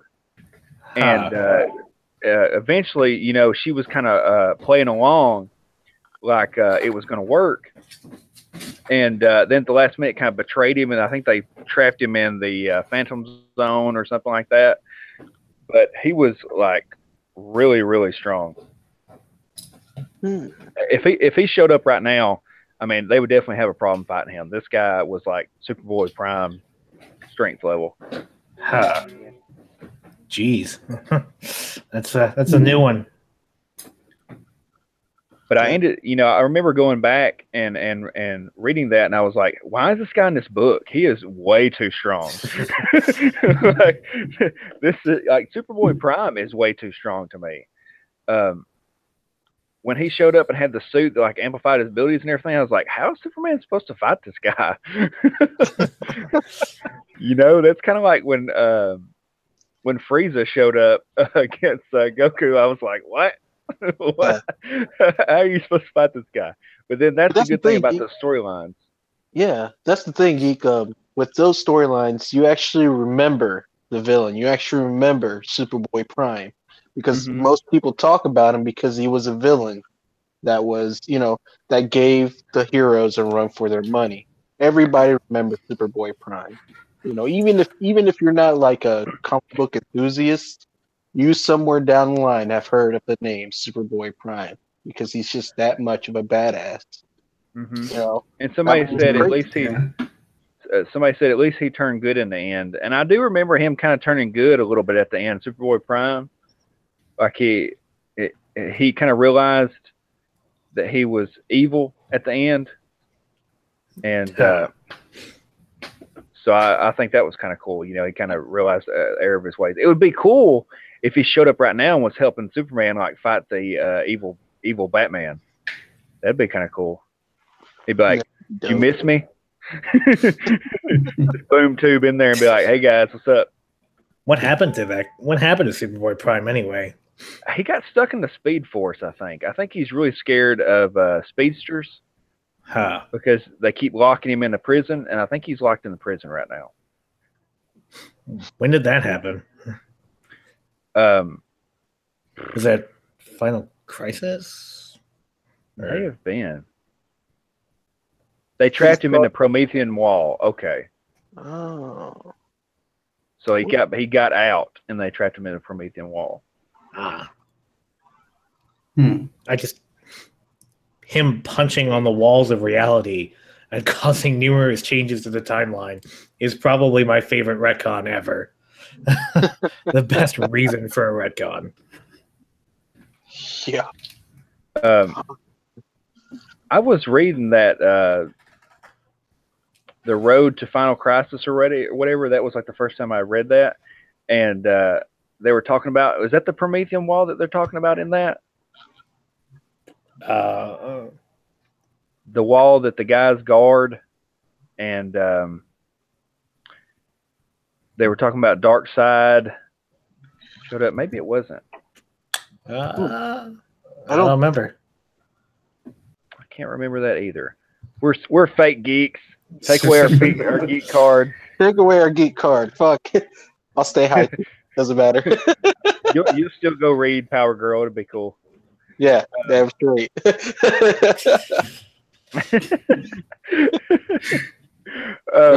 Somebody said they want Jay Garrick, and he's trapped in the Speed Force. Jay Garrick was a cool character. How many people are trapped in the Speed Force right now? I mean, think about it. Everybody's in there. They're all in there hanging out, having fun. I know, right? It's like popping champagne. Like, yeah, we don't have to be written about it anymore. Let's toast retirement. Fuck it. It seems like that for this whole doomsday clock thing, that the entire Justice Society is being like held by Dr. Manhattan. It seems like that's what they're kind of going with, or at least that's what someone was theorizing on Twitter. I think it may have been Comic Boom, but so maybe it literally is like all the Golden Age characters are just trapped there. Would that not be cool if they showed up like at the end of Dark Knight's Metal and was like, "We're here to help," and like all of those characters just popped out, and it's like, time to open up a can. Well, they've already got Carter Hall there, so why not? Carter Hall, if he ever does like really show up, I think he's going to be a big help to them fighting with that mace of his. Because he knows how to use that metal pretty well. I think if he ever does show up and help them, it's definitely going to change some things. Him and Hawk Girl. Yes. Yeah, that'd be cool. Because, they changed Hawk Girl to Dark Hawk right now. But then at the end, she kind of like wakes up a little bit and is able to realize what's going on. She's a pretty cool looking character. I kind of hope they keep her that way. Like her new design, the way they did her. I want them to do like a Archangel type thing with her, like when she turns into that Hawk character and can use her powers, kind of like Archangel can. That would be cool. Yeah, that would. I would buy that. I haven't read Dark Knight's number 5 yet, or Metal number 5 yet, so haven't seen that one. I'm not gonna lie, I was actually reading the issue while you guys were talking, and it is freaking good. You talking about Dark Knight's Metal 5? Yes. Yeah. I'm going to go get. It's a really good book. The only thing is, like I said, it's just like every time they get your hopes up at the end, they knock your feet out from under you, and you're just like, oh, okay. I'm going to go get that book this weekend. So it's kind of like when you're taking a girl out on a date and you're having a great time, and then you take her back to her place and you go in to get a kiss, and she's just like, oh, I'm not into you, and then slams the door in your face. Oh. I mean, that's never happened to me because I'm high tea, but I'm sure that happens to some people. You back the next night, like, hey, do you want to go out again? Yeah. Then she calls me every day for the next 3 weeks, and it gets really sad. I mean, can't they figure it out? I mean, don't call me, I'll call you.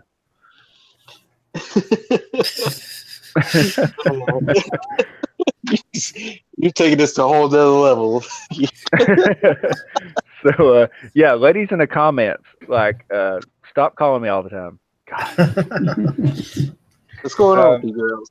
So it's time for Love, Marry, Kill, and I've been asking people for advice in the comment section, like, give me a good Love, Marry, Kill. And so they've got some pretty good choices here. Let's see what they got. Love, marry, kill. Let's do it. Well, here's some pretty good choices right here. They got Gwenpool, Spider-Gwen, and Silk. That's rough. Yeah. That's rough. And you guys are really okay. I got this. Let's make it even more fun. Okay, it's Gwenpool, Spider-Gwen, and Silk, but you are Peter Parker. Oh, man. Okay, I got this. Okay, so I would marry Spider-Gwen. I would love Gwenpool, and I'd have to kill off Silk. Oh, no. Oh. So you're going to marry Gwenpool? No, marry Spider-Gwen. Oh, you're gonna marry Spider-Gwen. You're gonna love Gwenpool, and you're gonna kill Silk. Yeah. How you gonna kill Silk if you're Peter Parker? It's gonna be a tough one. You're gonna have to stab her with your eyes closed or something. Well, just like push her off a building or something without looking. with no costume on, just straight up. Oh, murder scene. Okay, we're going dark. Okay, we're going Psycho scene from the movie Psycho now. Hey man, I'm Peter Parker. You know what? If I wasn't psycho enough, how Dan Slott written me, I'm fuck, man. Somebody said love, marry, kill, EBS, CNC, and Nurkish.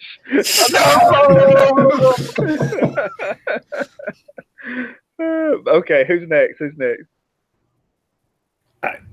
We're still doing the Peter Parker one?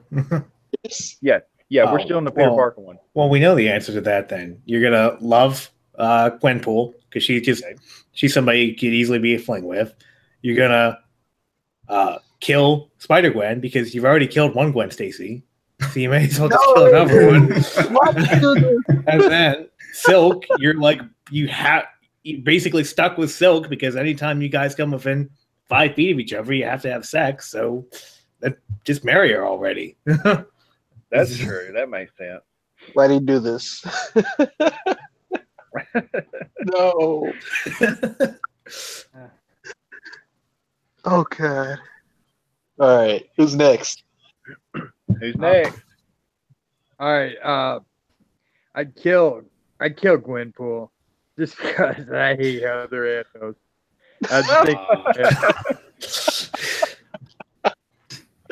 I'd probably love Tracy and Mary Silk. Okay. But enjoy killing Antos. Oh, man. Oh, man. So who's left? Nerdy. Yep. Nerdy. You have to pick something. I know. This time. Bro.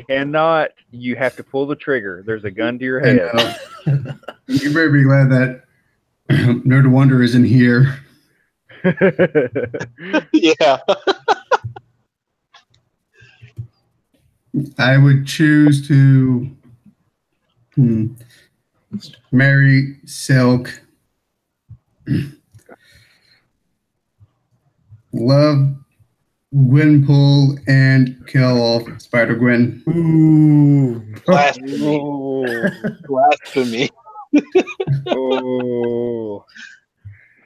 Blasphemy. Okay, so I think I know what I'm going to do. Here's the thing. You have to kill Gwenpool. What? Because Gwenpool is too strong. She can pull herself through pages of a comic book. You do not want to tick that person off. She's going to show up. She's going to go like 20 issues in the future when you're old and married and have 3 kids with Silk, and she's going to come through there and cut your head off. It's what's going to happen. You have to get rid of this threat right now. I'm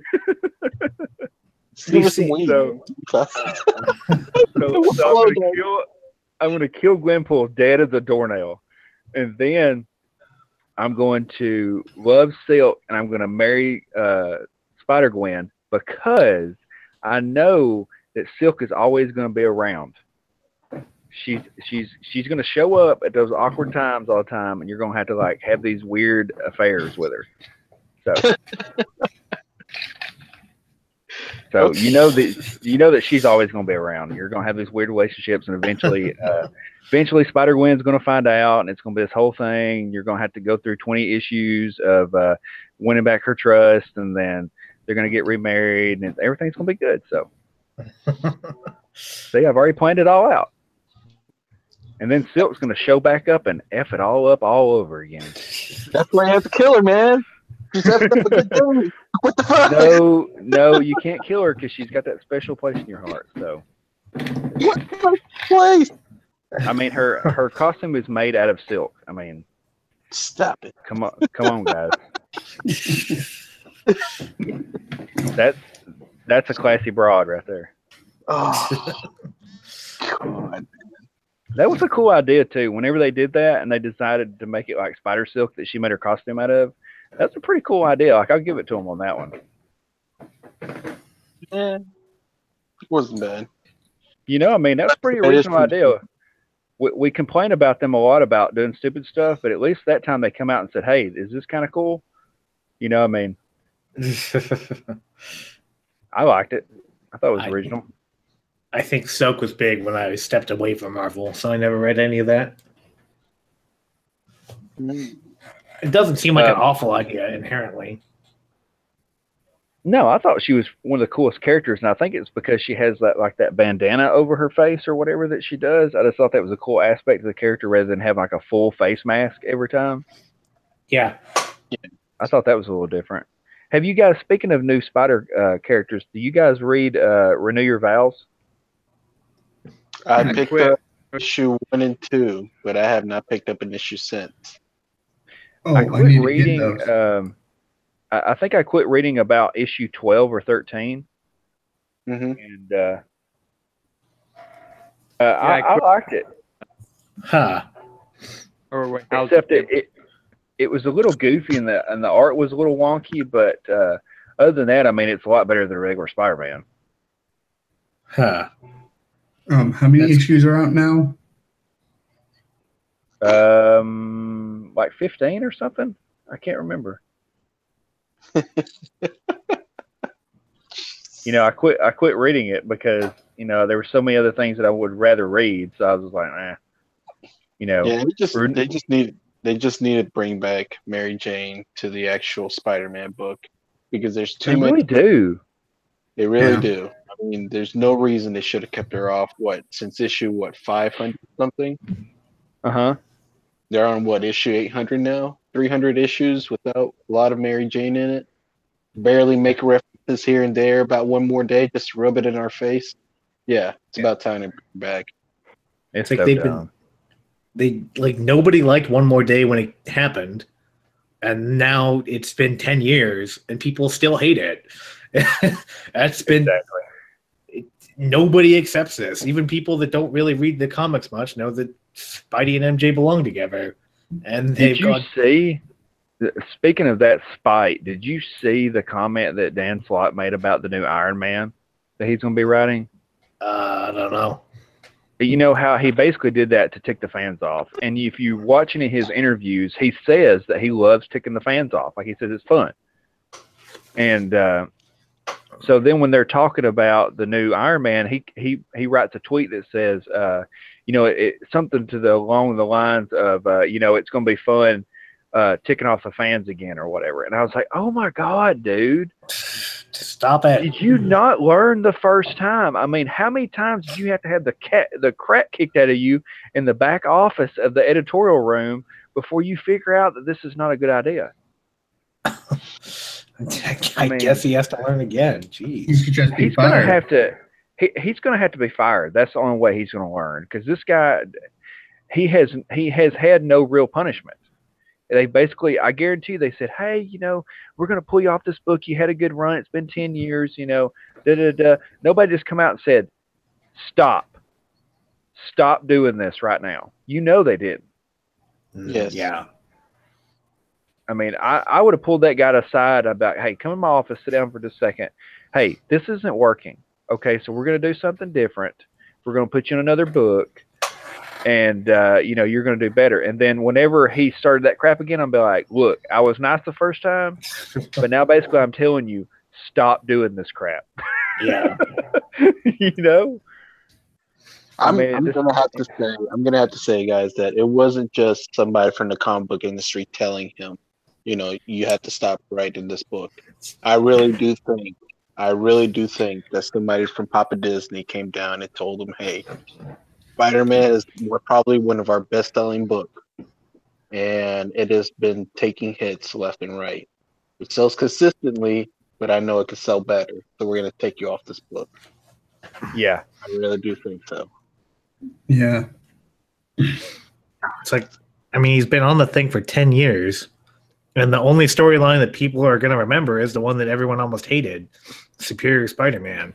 Other than that, I almost got sucked into that because, that when it was pretty much starting, I didn't know anything about Dan Slott, and I hadn't been reading Spider-Man, and then Superior Spider-Man came out, and I liked the costume. So I was like, oh, okay. Like, I'll read up on that. And so what I ended up doing was I read the entire storyline. Like, somebody had the whole storyline on a website, and I just read the whole thing because, it kind of sucked me in. And then when I got down to the end of it, I was like, who is this Jack A that wrote this? Like, eat crap, dude. I mean, really? And then they started talking about the whole Doc Ock, Mary Jane weird scenario touching himself, and I was like, oh, this is Dan Slott. Oh god. I mean, Dan Slott loves to creep the fans out, and it makes me sad. He's almost getting like enjoying making people cringe and not like things, and I don't really understand it. You know, like why do you get delight out of making the fans sad? That doesn't make any sense. Yeah. You need to take a note from Scott Snyder and be like, hey, how can I make this more enjoyable? Yeah. You know, like what can I do to make this happier? You know what he needs to do? He needs to start talking to Chip Zdarsky. Yeah, that's a good example. He needs to be like, hey, Chip, can you hang out with me like one day a week and tell me what you're doing? You know? Yeah. That turnaround is really remarkable. It's like, what was it? Spectacular Spider-Man 4 is just awful, but then number 5, all of a sudden it's like a real comic book. Yeah. I think he stopped snorting cocaine is what it is. Or maybe starts snorting a lot more of it. Yeah, who knows? But Chip Zdarsky, you watch out. He's going to be the next Matt Rosenberg. They're going to start putting him on everything because he's writing better. And it's like Matthew Rosenberg is like on 10 books right now. I'm like, really, guys? Like, he doesn't need to be on that many books. There's no way that you can keep that going. Yeah. But it's because they don't have any talent. Yeah. I remember when people like Jeff Johns would do that, but Jeff Johns was like a legitimate writer. Jeff Johns is Jeff Johns. Yeah. It was when like something happens to him, it's going to be sad. God. Yeah. Like Bendis back when he was good would do that sort of thing, but yeah, that's the thing. Like I think Bendis being in DC is a really good thing. I think he's gonna be re-energized. Like he actually looks happy in the pictures that they take, and you know his Twitter is lighting up now. Like he's constantly talking about his stuff. He's so happy. He's energized, and I think that's what it is. Like if you've ever had a bad job that you don't enjoy and you don't enjoy the people around you, it changes your whole personality. Yeah, and it drains you, and you know, when you get out of that toxic environment, you feel like you're a different person. You feel like you're looking in the mirror and you don't know who that person is because you've been stuck in that rut for so long. So I think when he starts writing Superman, which I think is a mistake, they should have put him on like Teen Titans or something. But I think when he gets on there, we're going to get to see like, you know, the real Brian Michael Bendis again. Like, I don't know if that's going to be good enough for Superman, but I think it'll be really good. Well, I'm like you say, you know, I'm willing to give him a shot. You know, he's not a bad comic book writer. I think I think whenever he left Marvel, he knew that he had, you know, Marvel fatigue. You know, he was there for what, 18 years? We've got Marvel fatigue. But yeah, you know, I think he needed a change of scenery, and this will do him good. I think this will do him some good, and I will be able to give him a shot. I will give him a shot, and he actually does deserve one, even though he's been writing some garbage. But I'll give him a shot. So, guys, we've got time for one more Love, Marry, Kill. And so I found us a good one. Hydra Hut came through. Okay. Hydra, your boy. Now these first two, he says we got to use the Tom King versions, which I thoroughly enjoy. Lois Lane and Catwoman, Tom King versions, and Black Cat. Oh. And for the Black Cat version, I want you to use the sketch that Dark Philly did. I saw that. Yeah, that was really good. God, I feel like she's so good. It amazes me. Like she started showing me sketches, and I was like, "Did you trace this?" And she's like, "No, that's mine." And I was like, in the back of my mind, I'm going, "I hate myself right now." Like I'm just tearing all my artwork up. She's like, "Hey, do you have any artwork?" No, no, no, no, I don't. I don't draw. Whew. But okay, so Lois Lane, Catwoman, and Black Cat. I feel like you gotta marry Lois Lane because if she's good enough for Superman, she's Pretty definitely good awesome enough in for. this new series because she's almost like a bad A. Like she's like jumping out of airplanes and stuff. Huh. Yeah, I read that issue. Yeah, she's pretty freaking dope. Fuck, man. This is And hard. then love.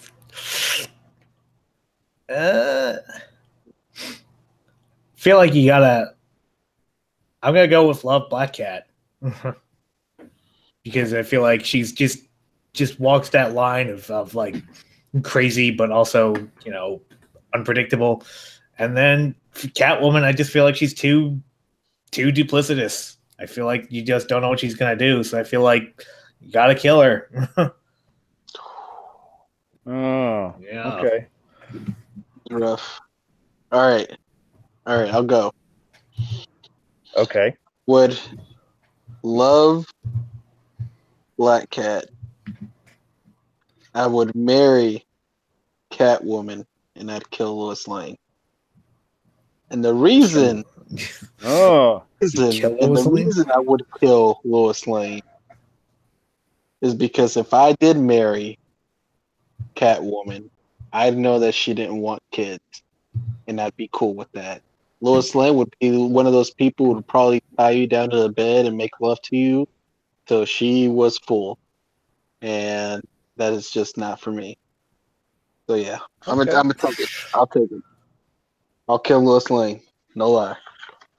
oh. Yeah. You talking about you'd kill her like dead or you? Oh yeah, she'd be dead. Oh, I didn't know if you meant like the biblical sense. I mean, what else are you gonna do? Like, well, I mean, there's a lot of things you could do. But... Have her get killed off by a thunderbolt? I don't know, man. We're talking about the same Lois Lane. Like we're talking about the Lois Lane that was in the last issue of Batman with the double date issue. Or are we talking about the same one here? Did you see that issue? I did. You did. Okay. And you still chose to kill her. Yeah. Okay. Yeah. Okay. No shit. Oh, okay. Next. Don't judge me. Next. Oh no. You gotta pick. You gotta pick, guys. Thinking. Well, while you're thinking, okay, you ready? Go. Yep. I would marry Black Cat, love Catwoman, and kill off Lois Lane. Your boy. Jeez. It's such No a hard love decision. for the LL. No love for LL. Pretty much, she's like, would you want Superman to be the angry ex, the jealous ex-boyfriend? Well, he's not in the picture. Like we're not worried about them. Oh. No, you already picked. So You've already made your choices. Come to the dark side, my brother. everybody in the comment section is like, "R.I.P. Lois Lane." Yes. That's so funny. So, Oh, I'm up here. Okay, I would kill Lois and Mary. Oh my god! Yes. Yeah. Keep going. So I could probably kill anyway. So, there's that. Keep going. Oh, I'd kill Lois. I'd marry Black Cat, and I would love Catwoman. Your boy. Oh, okay. Now we're just gonna sit here and judge you, geek. So you might as well just give us your answers now. Okay. Somebody said, love Heather Antos, marry Heather Antos, kill Lois Lane. What? What's going on here? Please leave the chat. Oh, somebody said, love Lois, kill Heather Antos. What is it? Where is Heather Antos coming from? Why is she popping up all of a sudden? Get out of here. You don't know. I mean, it's bad enough that you got me blocked. Get out of my mentions. I mean, my mentions. My mentions is getting eat up. So, no joke, guys. Like, my Twitter is so hot now with everybody chatting up and talking and stuff that sometimes during the day, my phone will actually like stop working. And I'm trying to pull up the app and trying to like flip through my notifications, and the buttons don't work because it's trying to catch up with everybody talking. Yeah, that's why I limited my phone. I limited to the people who actually have the bell rung to, because that exactly happened to my phone. I couldn't even pull up Twitter because everybody was just sending constant barrages. I was like, what the hell, man? I couldn't even open Twitter for 30 minutes. I was like, well, fuck this, man. Somebody said, Dwight Wolfie says, so this is what male comic geeks talk about for fun. Interesting. Makes notes. Yeah, see, this is what high tea comic geeks talk about. See, the Big Bang Theory is like what people like Will Wheaton and people do in their spare time. We talk about guy stuff, and then we go lift heavy things until we sweat.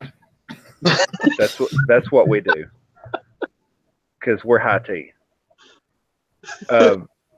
So somebody said, sorry, my Korean racing queens broke your phone. That's an interesting subject that we'll talk about here in just a minute. But so for my list, I'm going to go ahead and get my list out of the way. We go ahead and tell them my list. So I'm going to marry Catwoman. Okay. I'm going to love Black Cat and kill Lois Lane. Yo, what's going on here? You were judging me for picking that. I love it. Because the whole time I'm thinking, yep, I would do that. Yep, I would do that. Yep. But I have to mess with you a little bit. So, speaking of that whole F1 situation, I did a video on that today because it hit me so hard. Like, I usually just like to talk about comic books, but that really ticked me off because the only reason it worked was, yeah, you're right, the Wolfie, you're right. The only reason it worked is because it's such a niche market. Like, that's such a small market, those F1 grid girls are, and that being a Europe sport, that they were able to do that kind of stuff. That would never happen in America. Can you imagine if they tried to take away the Dallas Cowboy girls, the cheerleaders? Cheerleaders? Yeah, that would never happen. You say that. Yeah, but if they took it away, you're talking about such a decrease in sales because people wouldn't buy the tickets out of spite. Well, they're not doing that because of the national anthem protests. I know. And you know what happened? The football teams come out and said, hey, we're sorry. We just want to play football. No, they didn't. Yeah, there was multiple teams that come out and said that. Like, not the whole franchise, but there was multiple teams that come out and said that, and they said, hey, we just want to play football. Can we stop talking about this? Yeah, well, and and see, that's what would happen if they tried that. You would have people that'd be like, whoa, we don't want anything to do with this. But because that's such a niche market, you've got them able to do that, and it messed up. It backfired on. You know why it backfired on? Taking away the grid girls, because then all you've got left over is the race queens. And basically, if you guys don't know what I'm talking about, the grid girls are the girls that wear the sundresses and things like that and hold the signs and like help out with the umbrellas and everything. Mm-hmm. The race queens are the hired guns that work for these private organizations that come out there in the bikinis. And that's the ones that they were really trying to go after. That's the ones the feminists were really trying to go after. But they messed up, and they were so stupid that they didn't even know what they were doing and ended up getting the grid girls kicked off. And now all that's left is the race queens because they can't get rid of them. They work for individual companies. You can't go after them. Like they're not affiliated with F1. What a bunch of idiots. So now that's the same thing that happened to cosplay, because you had the cosplayers coming out and you had these like normal girls coming out wearing these skimpy outfits, okay? And it kept getting more and more skimpy every time. And so then you had, of course, you had these couple of feminist women that couldn't stand it. And they started getting upset, and eventually everybody started bending over backwards because, you know, the comic industry is like the biggest SJW hangout ever right now. And so they said, you know, we're not going to allow these outfits. We're not going to allow these outfits. Well, you know what happened? Then they started hiring these booth babes. Then the booth babes started showing up because, see, they work for private companies, and they could come in and work these booths. And these are girls that can't spell Superman. I mean, they don't know anything about these characters, and they just show up and they say, hey, put this outfit on. It's $20 an hour. Here's this outfit. Go like get pictures made. And so now that's what you've got. And it's worse than it was before, because now you got these girls showing up with like their vajayjays hanging out, and all the feminists are just like, oh, we messed up. you know? And it's just, it goes to show that this third wave feminism that has started to get itself into comic books is so stupid. Like I can't fathom and tell you, like, you guys know how stupid this third wave feminism is at this point. Yeah, it's pretty unbelievable. And just so you know, I just saw a link where they're making a Dark Souls comic book. Lord Inquisitor Nurgle is doing a Dark Souls, or he put it on there that they're doing a Dark Souls comic book now. So you know what inevitably is going to happen now. What's that? So they're going to come out and review this book, and they're going to say this is the Dark Souls of comic books. Yeah. Just like they do in video games. They're like, oh, this is the Dark Souls of PC games. This is the Dark Souls of Nintendo games. This is the Dark Souls. Now they're going to say, this is the Dark Souls of comic books. Oh, man. I can't wait. It's going to happen. And I can't wait till it comes out, because when that book comes out, I'm going to do a review and I'll be like, guys, this is the Dark Souls of comic books right now. It's just like it. Only comic books.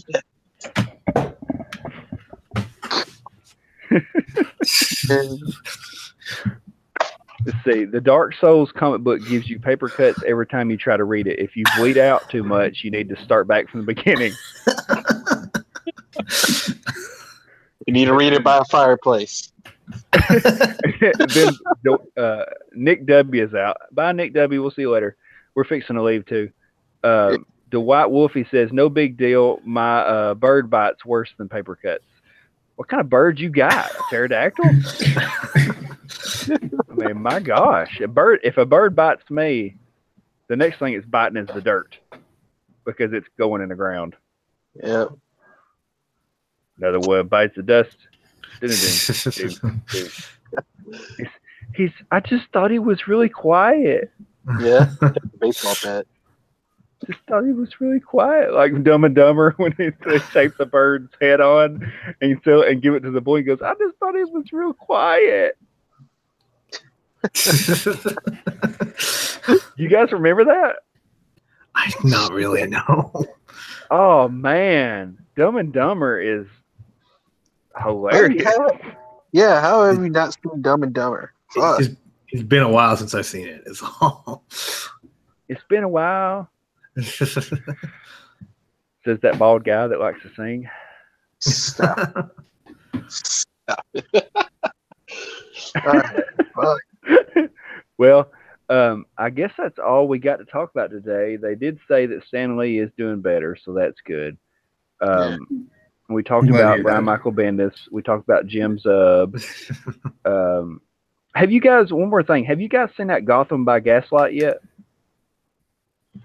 No, I haven't. I read the No. comic, but I haven't seen the animated show. No.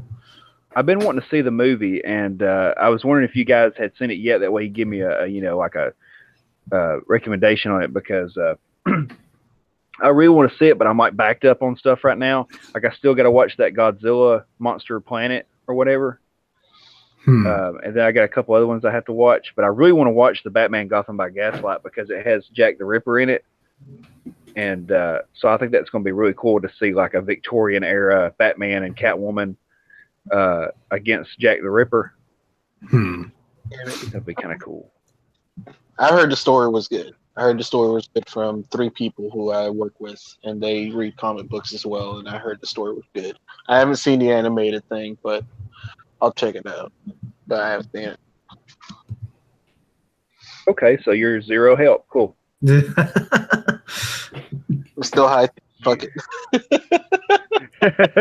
Well, just in case you guys want to know, I'm on like episode 3 of Overlord season 2, and it's really good. Like if you like the first season of Overlord, season 2 is like the bee's knees. Okay. It's freaking awesome. Which season 2 was awesome because you really got to see like his magic usage and stuff, and it was so funny because like people thought that he was like a sword user, and then when they thought they had him beat, he would start using spells because he's a completely different character. He was just using armor just because, and then they're like, oh, he's a mage, and he's like a level 10 mage out of 10. My favorite part is when he crushed that weird like serial killer girl. Oh yeah, that girl, the quick girl. Yeah, she kept killing all the characters, and then he grabs her and starts crushing her, and she's trying to get away, and then she finally realizes that he's gonna kill her, and then she's like, no. He's like, dead. It's like crushes her to death. The White Wolfie is called Overlord, and it's on Crunchyroll. You can get on Crunchyroll. And you'll be able to tell it's him because it's like a giant skeleton dude. So you can't miss him. I thought he was the villain. Like when I started watching the show, I was like, okay, that's obviously the villain. And no, he's the main character. He's the good guy. I was like, oh, okay, what a twist. Yeah. You know, and then he's got that waifu that's like obsessed with him. Yeah, because he changed her like programming before it actually started happening to him. Yeah, he changed the character. He didn't mean to do it, and he was just going to make her nicer. But instead of making her nicer, it made her like obsessed with him. And she's like, "Oh, I just love you, Lord. I love you." And he's like, "Oh, this is getting weird." Yeah. But of course, it's got to be like that. Like all the women have to swoon over him. Yeah, man, it's not anime if you don't have a harem. Oh man, speaking of that, I never did tell you guys when we got into the actual anime con, like they started having the artwork set up, you know? Yeah. And you know how anime is. Like some of their artwork is a little risque. Bodacious. Yeah.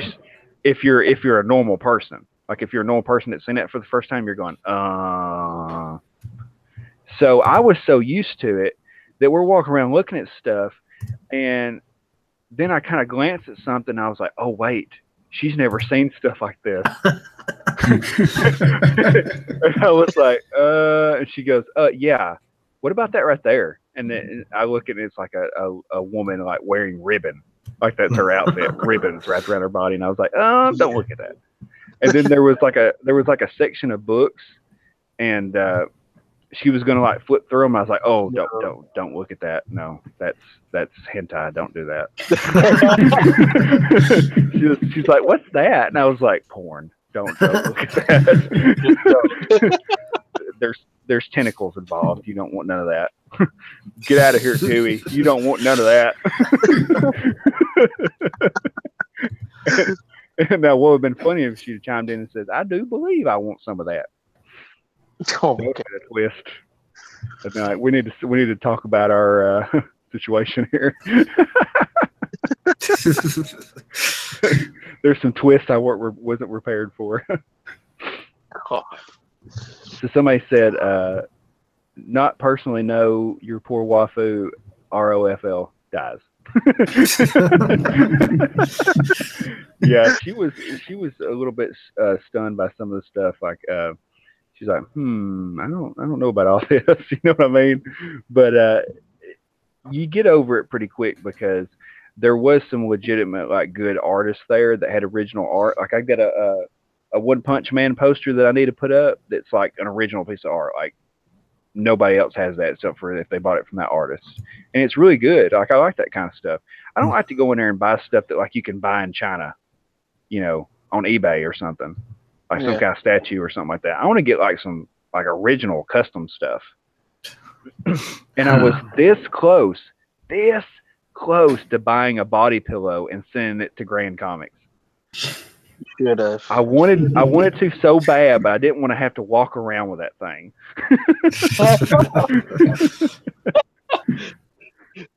Big guy just carrying around waifu, just like, what the fuck are you looking at? Yeah, what are you looking at? And what was the funny is they had like custom ones, and one of them was like this big fat guy with like his belly hanging out, and he was like rubbing his belly button. I was like, oh, he needs that one. Oh man. But anyway, that's pretty much all we got, guys. So everybody say bye in the comment section, and we'll wrap this up. Somebody said XSplit Broadcaster. Yeah, that is Grand Comics. XSplit Broadcaster. That's who he was on here. But I hope you guys enjoyed the stream. Hit the like button before you leave. And if you guys want to plug your channels real quick, I'll let you do that. So go ahead. So yeah, I'll start. So I'm Nostalgia Criticism. You guys can check out my channel. I usually just do LCS pickups, and I'll review some books here every now and then. I'm Ray Chevron. I have a Twitter and YouTube by the same name. I upload comic reviews on what might generously be considered a regular basis. And yep, that's it. I'm Nerdy Texan Accountant. I have a YouTube channel and that was one of keys. Sorry. And a Twitter account by the same name. I do comic book reviews, and that's pretty much it for right now. I'm trying to do more, but I'm in college, so it could be irregular so I might be able to only get one per week or maybe 2 videos per week. So I'm trying to do my best. Yeah, that's all you can ask be for. butter, man. Be butter. Be butter. All right, so is that everybody? Yeah. Yep. Okay. Well, I'll talk to you guys later. Thanks for tuning in. I do this every Thursday at 8 o'clock Central Time, and that's 6 o'clock Pacific Time for all you weird California people. We'll talk to you guys later. See ya. Bye.